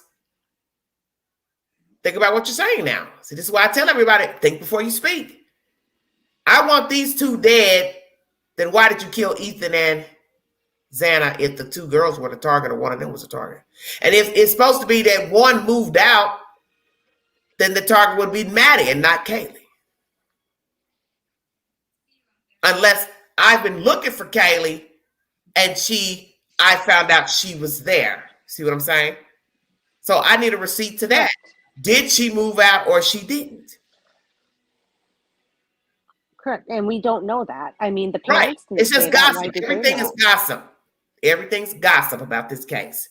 Yeah, he said it. His mama said it. His daddy said it. Well, why in all the news reports you don't hear anybody say, oh, I find it strange that she's the target, but she moved out. I'll wait. Let me interject something right in that too, Queen. Okay. I will say right there, I wonder if it was an assumption by somebody and it just got passed around that she had moved out because she was graduating. Yeah. If you've ever been to college, but you got to graduate first before you can get the stuff out the apartment. Correct. Don't you want to get your stuff out? You don't know. Before we knew her, you didn't know she had friends or family or somebody else to go back home to. Some kids don't have no home to go to. So she's an adult living on her own. So you see where I'm going? Right. You have to know everything about the person to make an assumption about when they would leave, what month they would check out of the apartment, blah, blah, blah. She wouldn't get the job until spring, so she still could stay a few months. Mm-hmm. So that's important too, because that's going to show if the killer had been watching her. So let's go there. Let's say she had moved out. Then you had to been really stalking her if she's the target and she hadn't been living there. How about that? Correct. Mm-hmm. Mm-hmm. Yep. It's just, I think everybody is just getting so wound up about every little thing that but I think we are also forgetting, just like let's look at Delphi. It took 5 years and police did not say anything even to the family about the investigation. Let's think about that. They have to do that in order to find the person. Somebody said her mama said she moved out, but there's no way after all this he said, she said gossip that the news wouldn't have got a hold that she was already moved out. They would have already told that by now, as much as people gossiping, because the news is now repeating gossip. So there's no way you're going to make me believe the news wouldn't have heard she allegedly moved out and came over to show off her car. Yep. They would have already told that. They would have told that a week ago. How would the killer know she was there, she was the target, if she moved out? Now, if you go back and watch that Grubhub video, she's on her phone. She's even got her phone pointed up towards the guy who's she and Maddie are having issues with, or whatever you want to call the altercation, no altercation. She's got her phone up. I don't know if she's filming the guy to be funny or smart. So you now got to ask yourself, going live, was she going live at the Grubhub? That's how the killer found out where she was. But that still doesn't mean he knows where she lives unless he's a friend of hers through Facebook. or IG. And if she had her location on, did she have her location on? Okay, yeah, but you got to type all that in, don't you? Originally, don't you? Because when you go on IG, listen, when you go in IG, after you do the pictures and all that, you have to put the location in afterwards. Yeah. Right. And did she have other social medias did she have TikTok? Did she have other things out there that were showing her location? It could have just been somebody was stalking her from online. The Grubhub is 6 minutes from King Road. If I am just somebody stalking you outside Grubhub or the bar, how do I know that you live on King Road? They took a ride share home. You don't. Exactly. You don't know. That's why I didn't bank on somebody stalking her outside at the bar or the Grubhub, because one, you don't know how many places she went that night. Did she bar hop from place to place? Two, she took a ride share with Maddie. So you want me to believe the person was able to get in a vehicle and follow them? There's no way you would be able to do that, because you don't know if the person was there on foot, if they took a ride share, Uber. See what I'm saying? No, you got to bring a receipt. Right. Because if they walked there, they couldn't have followed her home, because she and Maddie took a ride share home. And a lot of campuses have free ride share services for people that have been drinking. Say what? A lot of campuses will have actual free ride shares that there are volunteers that will pick people up from the bar. I used to, that was how it was at my university. So that is kind of what I am wondering, if they are, that's why they haven't said exactly what, because they didn't say it was Uber. They said it was a private rideshare company. When they said private rideshare and it was a campus, see, I wonder if it was their private rideshare service. Well, my thing is, if you want to try to tie it into a perpetrator, I don't see the perpetrator being able to follow them home, because the perpetrator would not know how they're leaving. If it's a random perpetrator at the Grubhub, a bar, he doesn't know how they're going to get home. And you don't, there's no way you can make me believe he walked, followed them, whoever, they jumped into some random car and he was able to jump in a car right at that same time and follow them. No, I don't believe that. No. I don't believe that. That's why I scratch all this shit about that boy and this and that. You got to come with a better suspect, because they got in a ride share. And if I'm stalking I want to ask, if I'm stalking you from the bar and don't know you, and I'm just fascinated with you, how do you know how he got there to get in that area to hang out? Was he on foot, skateboard, bicycle, ride share, friend dropped him off? See, you don't know. And you got to prove he was able to follow them. How? If he's on foot. Even if he had a car, his car could be parked 3-4 blocks away. Right. So that's why people are stupid to be passing those rumors about that boy stalking her and being the killer. You got to prove he was able to follow her home. Right. And you pointed the finger at everybody with a pulse. I mean, how many people are you going to keep pointing the finger at? First it was a neighbor, and then it was, you know, I mean, and how do And guess what? know? If Grubhub didn't film, because they got some type of thing set up to where they film and do some old crazy stuff with their Grubhub, because I was trying to watch that video from Coffin Daffer to try to see when he walked up to the area with the girls, but it took too long. It was like 4 hours long. The point is,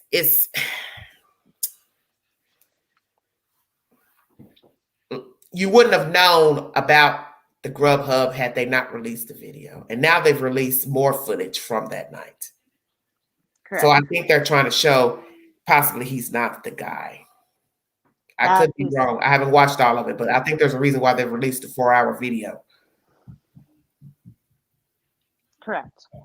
And I don't know if you have seen just the piece of the surveillance with the exchange between all of the kids while they were at the van, or at the truck. But I am curious how you felt just as another woman yourself, like, did you feel that guy in the hoodie? I can't say because you're only showing me a clip. That's why I said I've got the Grubhub video from the start, but it's 4 hours long and I have to zoom, and I kept going through it and shit. I couldn't even see where the kids were. It won't matter to me. Prove he followed her home. Correct. I don't care that they exchange words. I've exchanged words with people too, and I made it home safe and nobody stalked me and nobody followed me, if you get my drift. Yep. Yeah. Because you don't know who they encountered that night.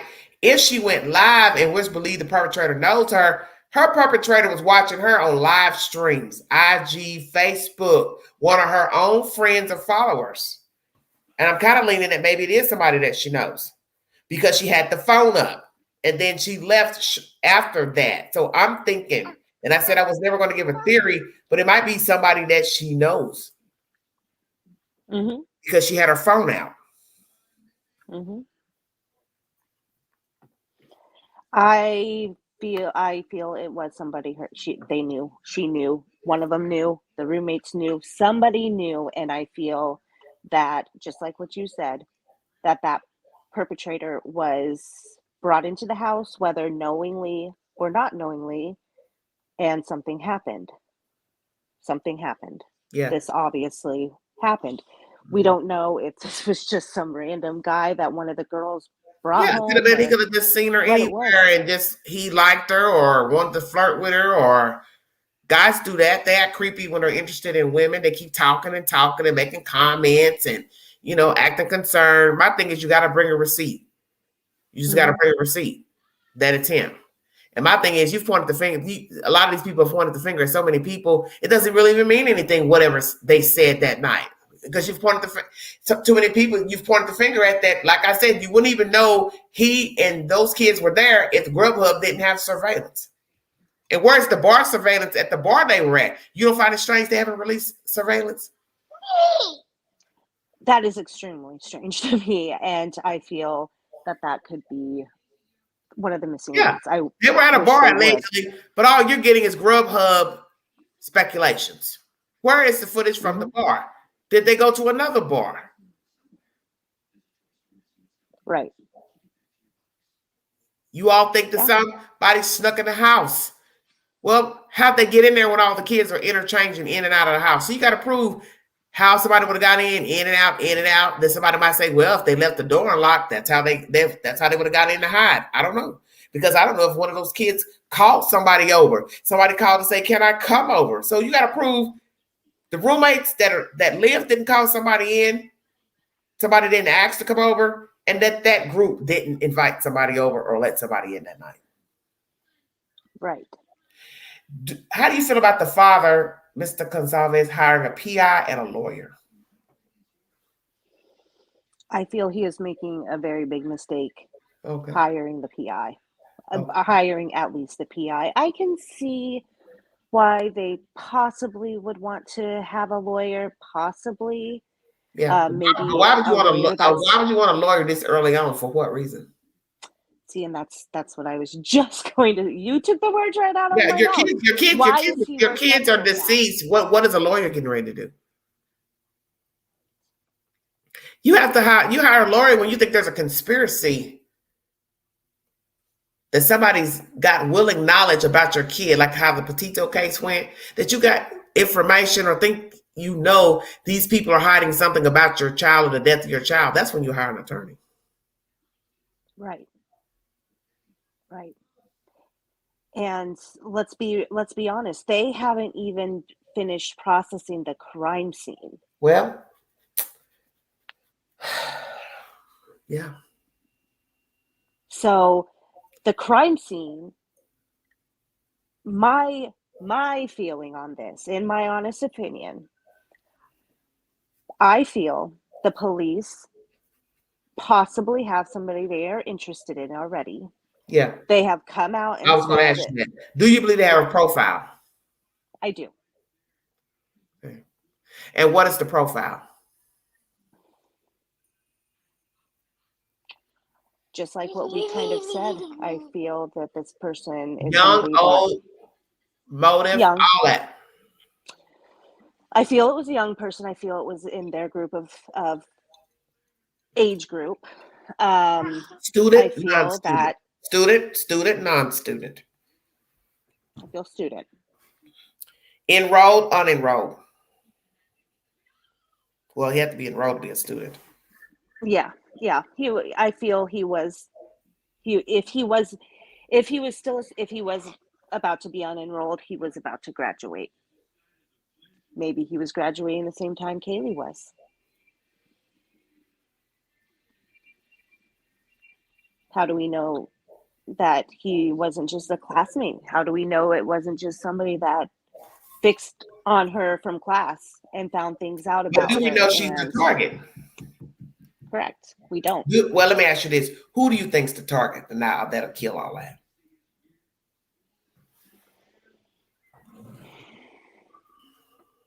I could not tell you right now. Okay. I do not know. I don't have an opinion either, because I don't know what to believe about this father. I don't mean any disrespect to him because he is grieving. No. But when you start talking in a conflicting manner, I just zone out at that point, because I'm not trying to put a piece of a puzzle together, because this is how I look at it. The story isn't about Mr. Gonsalves. Maybe he thinks it is, but it ain't.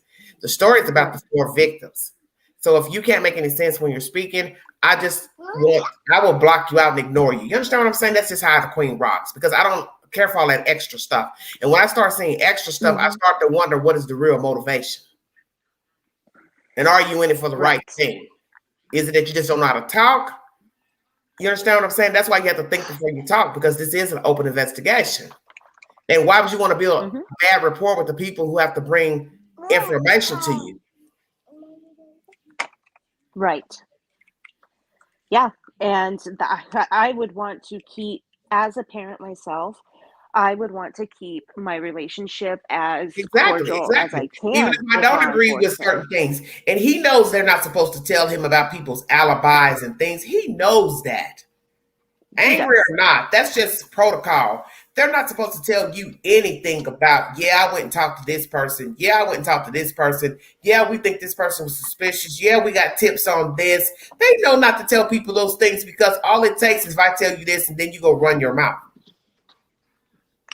And let's be honest, he's proven to do that already. Exactly. So let's talk about the other family members.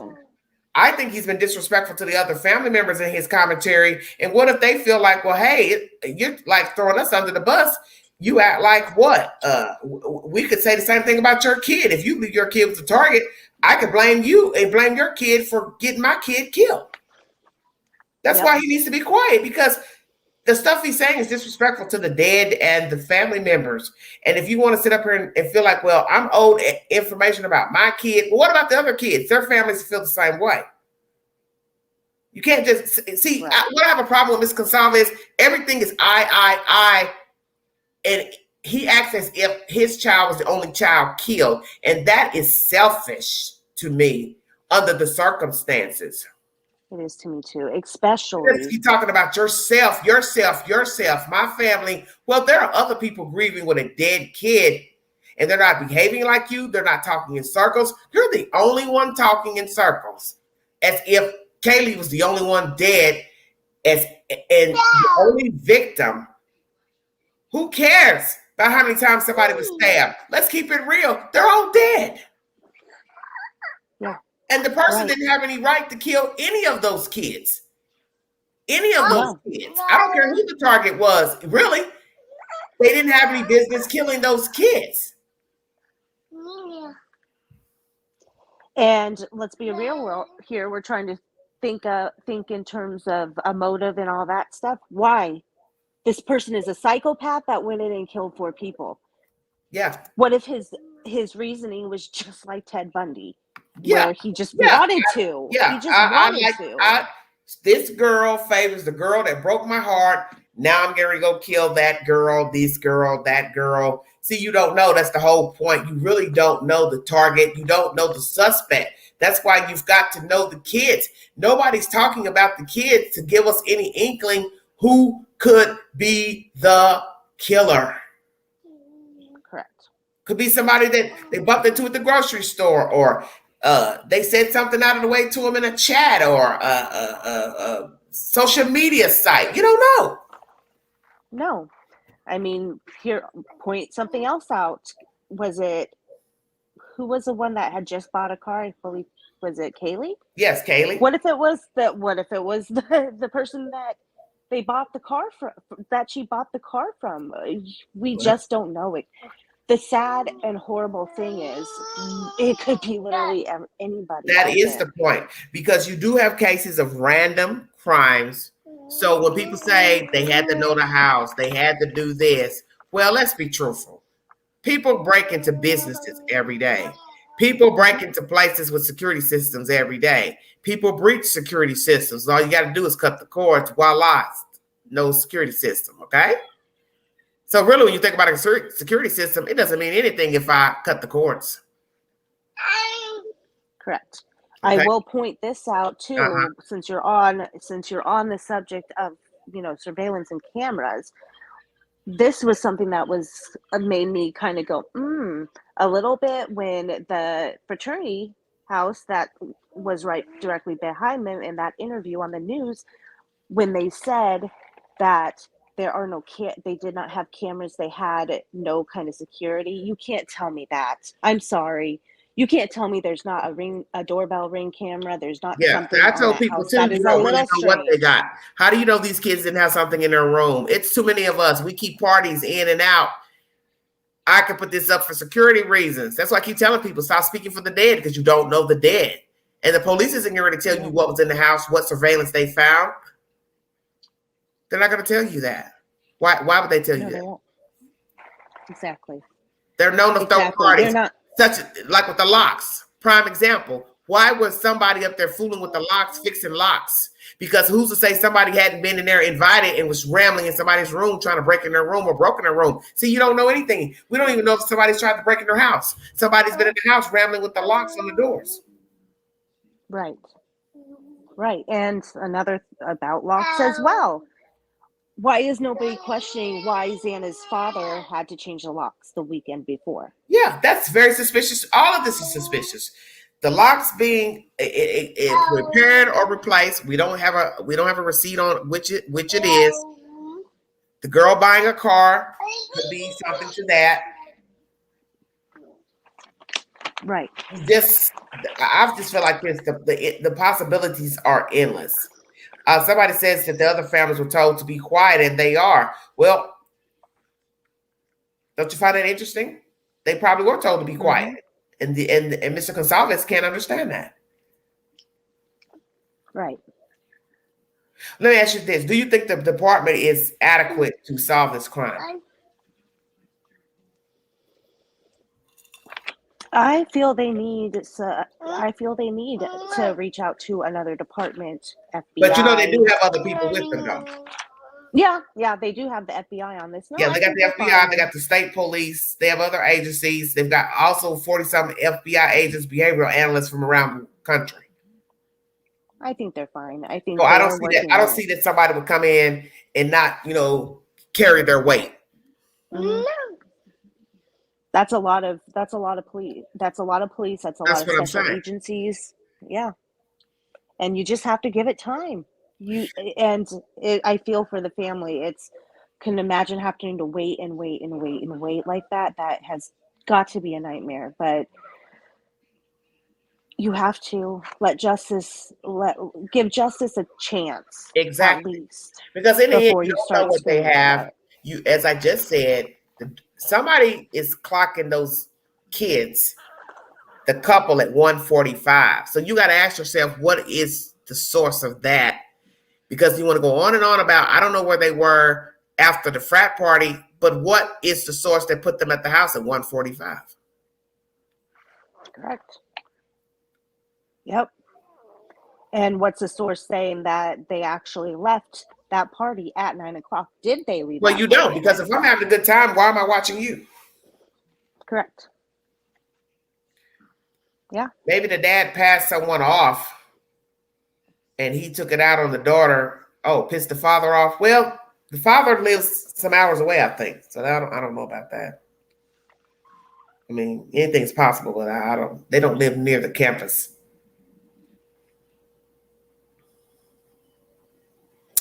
Here, I'm trying to touch on everything I can think of about the case. So you believe it's only one suspect? Yeah, I don't know. When we talked about it, now I'm kind of back at one suspect. You're right. It would be much easier for one person to move and just get it done. So you You're believe right he on that. knows the victims, or he don't know the victims? I believe they do know the victims. So why didn't they hurt the two on the bottom? I'm leaning towards that person was brought in, and in my opinion, possibly that person was brought in, possibly unknowingly, most likely unknowingly, by What do you one of the mean? roommates. I feel that this Oh, by person the was bottom roommate. Mhm. So the bottom. So let's say they brought in a guy. He already knew about the other girls and maybe fancied one of them in that way. Is that what you're saying? But I'm sorry, repeat that. What'd you say? The bottom roommates brought in a guy, and he waited till one of them went to sleep, and he had some type of fascination with one of the girls upstairs. Yeah. Yep. I feel that this perpetrator was brought in unknowingly. And he just left the other two girls alone because he didn't feel a need to do that to them. For whatever reason. Somebody's talking about the ride share for, I guess, the couple at 145. So that's why I said that means their cars were parked at the house. It would have believed somebody brought them home. But I thought a ride share brought the girls home. I thought that too. Not Ethan and Xana. Yeah, that makes things different. Yeah, because you got to decide if Ethan and Xana drove their car. One of them had to have driven their car. Right. Very strange. Yeah, it's just there's just so much. It could be anybody, and that's the scary thing about it. And speculation, we all speculate, sure. Yeah. Well, I'm gonna pass rumors because my thing is that's rude. Right. Just pick up random people that somebody on social media wanted to pass, and another YouTuber, they're saying in the chat, say something about the white Elantra, and give the fucking drone shit a rest and Google search a rest. You don't know how long the picture is on the Google search before you go saying, oh, this car was sitting here this time, all that. I've just never seen such messy people in all of my life. Will just make up anything, pass it as if it's the truth. So just like right now, that boy from the Grubhub is not the guy. You've made a spectacle out of putting him on Front Street with no receipts. And I want to point another thing out. The crazy thing is you see it all the time where if somebody is publicly falsely accused of something, and even if it is proven without a shadow of a doubt this person didn't do this by law enforcement, there are still people out there that believe this person is still connected to it. It can still ruin that person's life even after they've been proven innocent. That's true, because who's to say that guy doesn't have a job, and the other guy who's a heavyset guy, his boss don't wake up one day and say, well, I want you here because I'm hearing stuff about you on the internet, and don't even try to investigate to see it's just rumors and rhetoric. And then some guys come forward to speak up for that guy and say he's not that guy.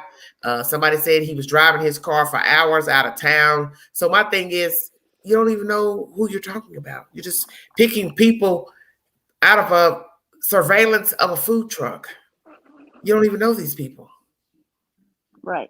You don't know what they got going on. You got to prove he followed them home. And I don't believe he followed them home. Because you don't know even if he was on foot, if he drove his car down there in that area, you got to prove it. Yeah. Do you think they're going to catch the killer? I do. I think law enforcement has a lot more than we even know. If you believe that it's somebody in their peer group, what was the motive?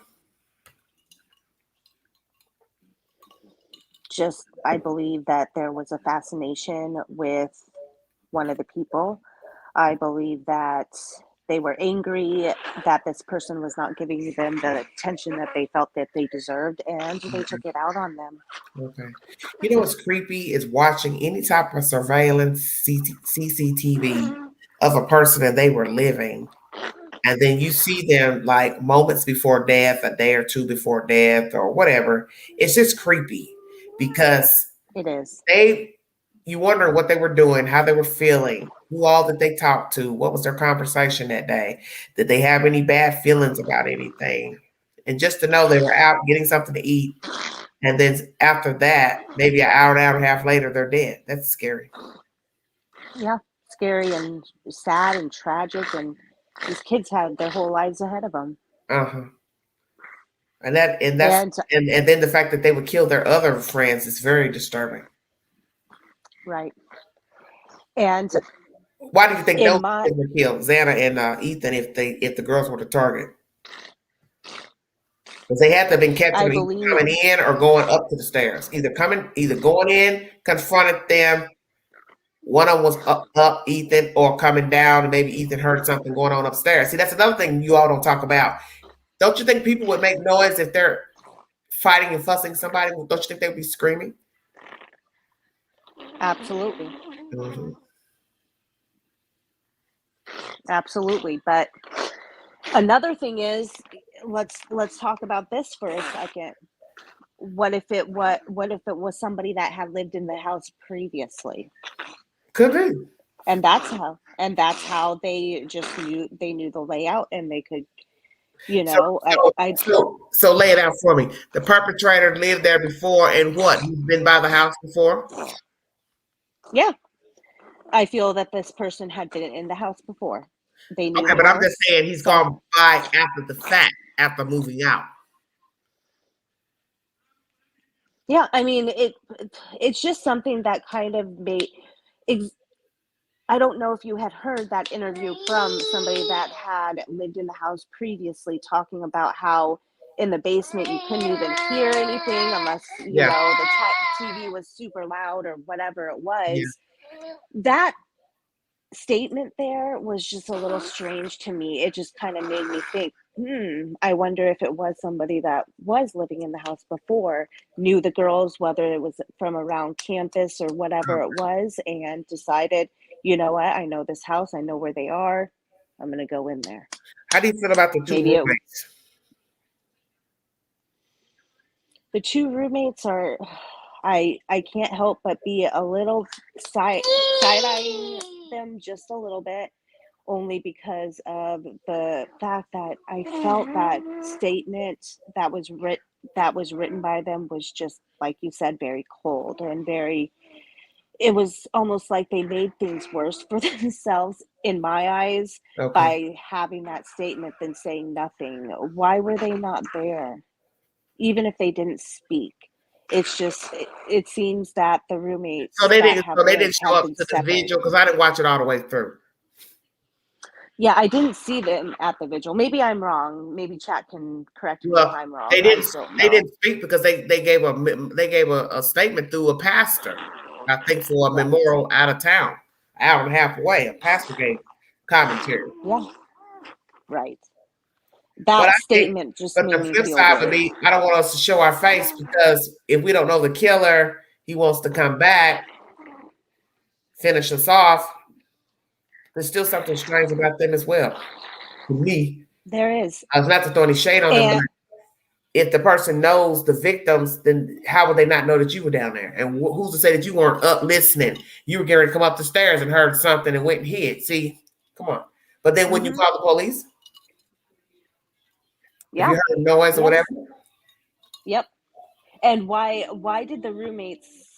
Why was there just so much? Why did they, go and call all their friends? And I understand college kids, maybe they thought it was an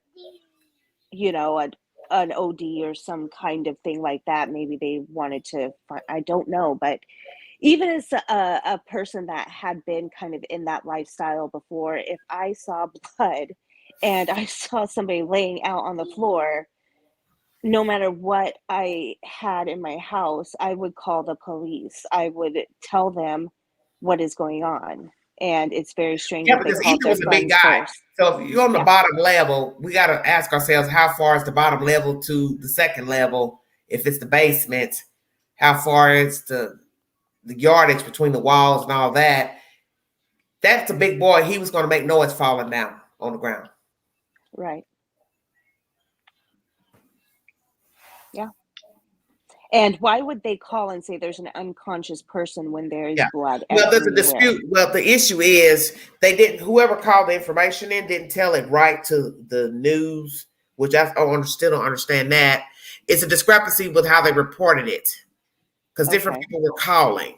So instead of saying, hey, the girls came outside running, one fell out, one couldn't talk, one of us grabbed the phone, called 911, and that's when they found the guy and then found the girls. That's not how they reported it to the news. And that's what started the he said it and she said. And then somebody goes to social media to clear it up for the girls to say they didn't have anything to do with it. But when you first heard it, I guess it went through the dispatch as somebody had passed out outside. So that might have been the initial phone call was, hey, how you doing? There's a girl out here passed out.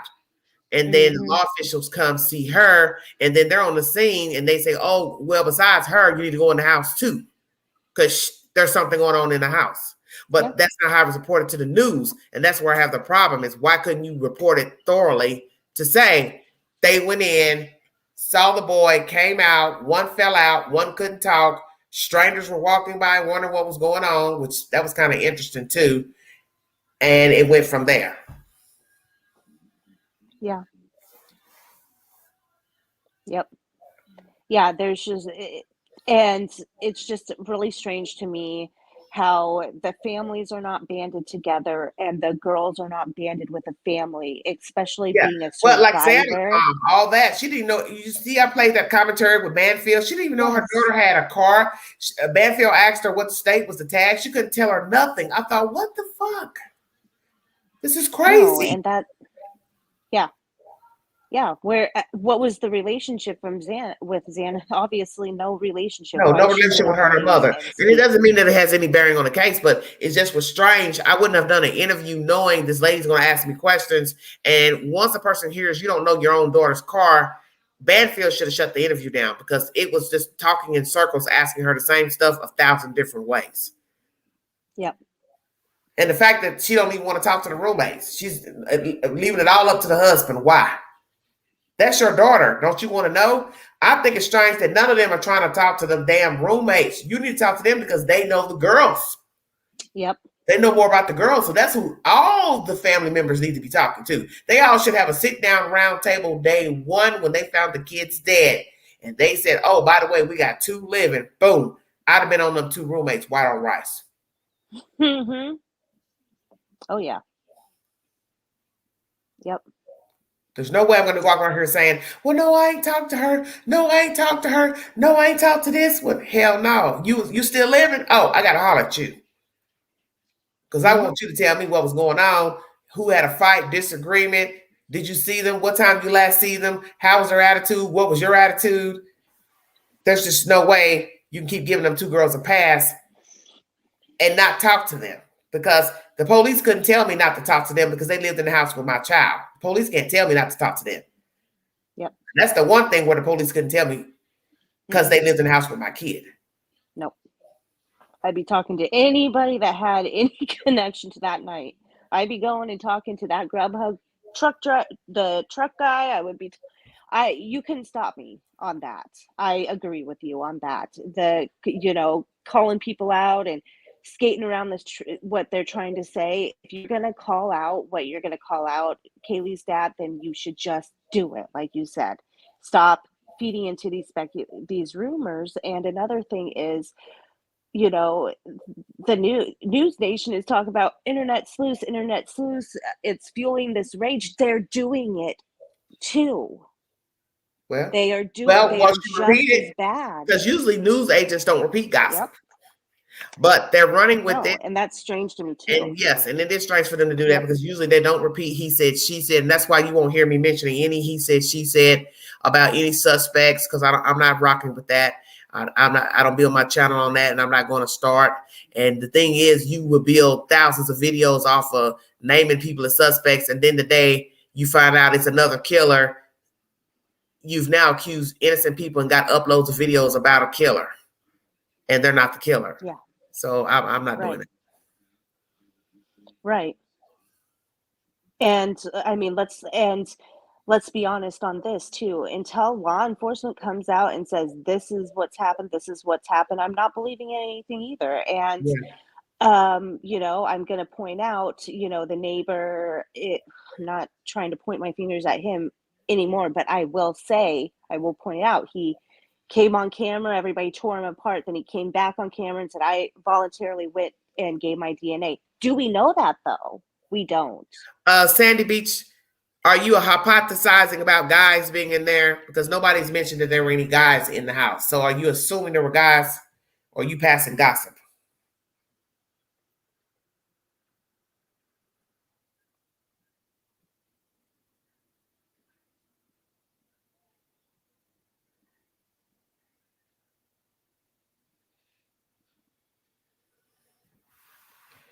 Anything else you'd like to say? I'm going to check out of here, sweetie.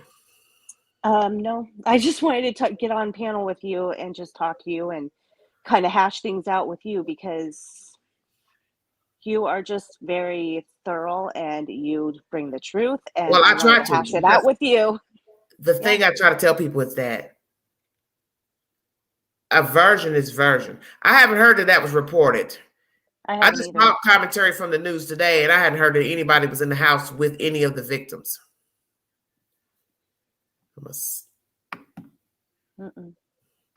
More gossip. Maybe, yeah. And that's all they do. It repeat he said, she said. And the YouTubers, they're just as disgusting. Because that's all they do is report bullshit. Sit up all day looking at Google Earth. Yep. That's why I respect you. And I always give you props. So thank you so much I for respect the that. And yes, always. And thank you for everything you do, Queen. Well, we will see what happens with this case. We will see about this Hyundai Elantra, if it leads to anything. I don't know what it will lead to, but thank you, Francis. Thank you so much. We will see where it goes, and if not, we'll just go to the next. But excuse my manners to those in the chat. I get very irritated. I get very irritated easily when I see nonsense. And I'm not partaking in it. Yeah, because these are dead people. So some of you get a thrill out of, with all this nonsense and gossip and stuff. You forgetting these are dead people. They're not coming back. So it's disrespectful to them because to me, we all can say, well, I heard this. But when you're passing it as fact, that's totally different. Yep. I'm not going to pass any gossip because that gossip can ruin somebody's life. Yeah. For all we know, it could be my cat that did it. I don't know. No, that's what I'm saying. Just because somebody was standing outside and flirted with somebody or acting like they wanted to follow them, and you got to bring a receipt. Because these kids knew so many people, and people probably saw them on a daily basis from here to there. I mean, the possibilities are endless. Yeah. Yep. And then social media and putting all your stuff at the kids now. I have to lecture my son once you on do the IG and the Facebook, and you make it public, you make a public page. That's all bets are off. Yep. Anybody can look at your stuff. Anybody can look at it. Exactly. And then you're posting places with your location. All you got to do is say, "Oh yeah, I'm in Moscow. I'm at the Grubhub. I'm at the coffee house." Well, now somebody knows where they can find you. See, that's what people don't think about things like that. Yeah. Or they could have just been Kaylee and Maddie were just, online. Oh yeah, we're having so much fun. Now we're home and we're just hanging out. They put it all out there. Kids put it all out there. Yeah. And yeah, I have to pressure my son too. Yeah, because But- you're assuming that no one would do anything to you when you go live. I mean, I have to check myself when I go live certain places, just assume that nobody would be watching and would do anything and follow me. But if I even see a car that looks anything remotely familiar to where I just left, I'm getting ready to loop around. You getting ready to go for a ride of your life with me because I'm going to burn all your damn gas out. Did you hear what I said? I'm gonna burn all your gas out. Right to the police station. So you're gonna follow me right to the police station. So you follow me if you want to. That's where your ass getting ready to follow me. I've actually had to do that myself. So yeah, because I watch everything when I'm out, especially at night. If I'm somewhere like when I go out on the weekends, when I was going out, rather, I'm looking at everything when I'm sitting in the car. I'm looking at every car in the parking lot. I'm looking at the cars across the street. I'm watching everything. And if I go down the street a couple miles and I turn off a certain street and you turn, and then I'm getting ready to get on the interstate and you turn, oh, hell yeah, I'm watching you all that way. And I know to veer off and jump back off and go somewhere else. Yep. Because I know the direction I go in is you just don't know. Is off the beaten path. So that's why I would know. I would know if somebody's following me because the direction I go in is not the normal direction that most people would travel in. So it would be obvious to me. Yep. And change up your routines. Sometimes, guys, don't ever just follow the same exact routine every single day. Don't take the same path every day. Yeah, but people don't, because what we do is we do and what's you quickest, teach us what's that. quickest. We do what's quickest. We do what's quickest. We get in our routines, shopping and going places, because in the area where I live, sometimes there's just no way of going around. It's just quick certain ways. Some ways there's not even a way to go around a different way because of how the roads are made. So, I mean, but that's the thing, when you're out, you're not thinking somebody's following you or stalking you, or you just don't. No.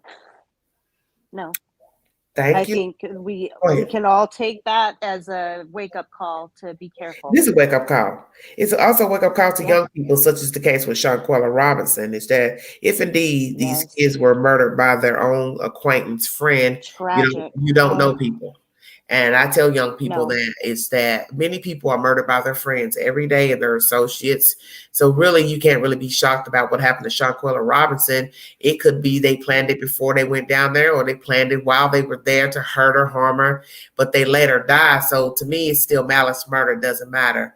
You don't know people. No. If you're hanging with people that you have issues with already, there's no way I'm going to go out of the country with you. Oh, no. No way. I don't even think I would just go out of the country with any friend. I would just... Oh, I can tell you now about Queen. I'm not going anywhere with anybody because I had a really bad experience last year out of town with some people that I know, and it became really, really bad. And all I can say is I was very fearful on that trip. So I don't travel. I don't travel with anybody. No, I will not be traveling with anybody. It doesn't matter who it is. I'm not no females, no family, no nobody. I'm not going anywhere with anybody. I would go alone.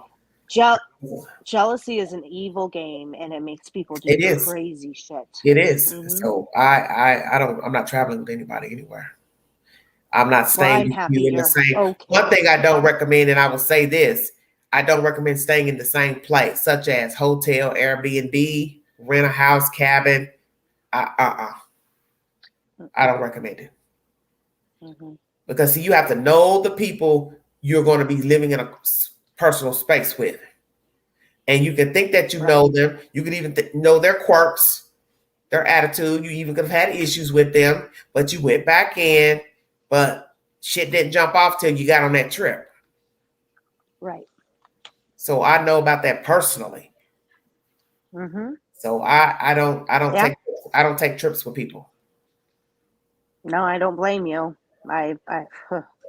Yeah, it's just traveling is scary enough Well, on its that's the own. whole point. Queen, I'm happy You go you're out of town and get okay. robbed or killed. Why would I want to be fearing for my safety with the people I'm on the trip with? Right. Where you lay your head down at night. Exactly. Just like you got to be careful with who you live with. You got to know them. You got to know who they're bringing into your house. Yeah, yeah. And I'm going to say this before I check out of here. The setup of the house to me was a bad idea. 6 people living in a house, 5, 6 people, however many, living in a house with different friends, associates is a recipe for disaster. Mm-hmm. Because all it takes is for one person to get one jiggy friend, family member, somebody sitting around drinking, eating, somebody has something smart to say. Now you got an argument. People coming and going, knowing stuff, somebody giving out key codes. Because for all we know, these girls were giving out key codes to the house, keys to the house. That's still dangerous because other people live in the house. So you can't just give your key to somebody else when you know you have 5, 6 other people living in a house. Yep. And I mean, did these girls really even know who Each they? other. I mean, each other. Right, Yeah, exactly. other. But you don't know each other. No. Because if we're to believe most of these FBI agents, former, believe that the perpetrator knows them, then you got to explain why 2 are alive. Because you ain't going to make me believe you didn't know them other 2 lived in that house. Mm-hmm. Yep. And that, just like what you said, that setup, they were on display for everyone. Everyone. That house was right there. No curtains. Beautiful girls hanging out, doing their thing. That's so true, Mo. 2 people can barely live together. That's true. That's so true. Yeah. Man, me and my husband, you would think that. Sometimes we want to. Because we're all different. We got our own ways, quirky ways. But 6 people in a house together, plus 6 people's friends, family members visiting. Nah, I wouldn't set myself up for that. No. There might be a day you want to sit in the living room. There's a day you might want to sit in the living room, watch TV, but you can't because they got their friends in there. See, I was wondering, how would that work? Yeah. I lived with roommates. I'm going to pay rent. I'm going to pay rent. Yeah. Think about this. You're going to pay rent to stay in the house to only stay in your room. Yeah. That makes no sense. Yeah. You're paying a couple $1,000 or whatever you are. I was shocked when a relative said she was always jealous of me.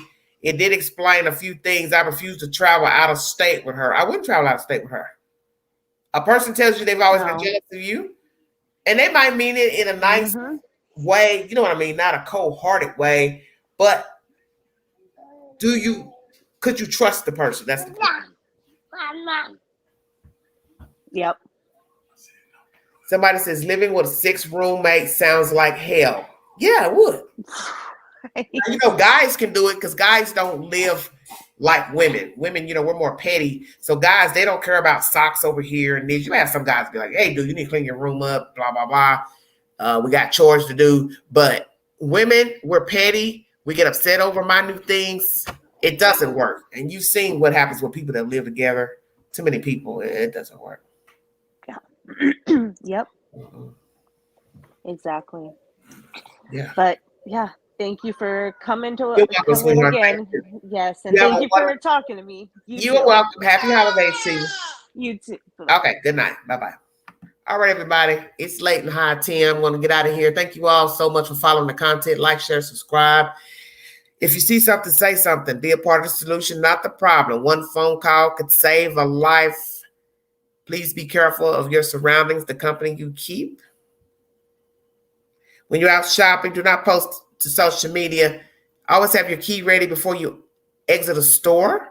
Do not fumble for your keys in parking lots. Put all your things in your trunk, not on the car seats or the floorboards. Thank you all so much for following. Okay.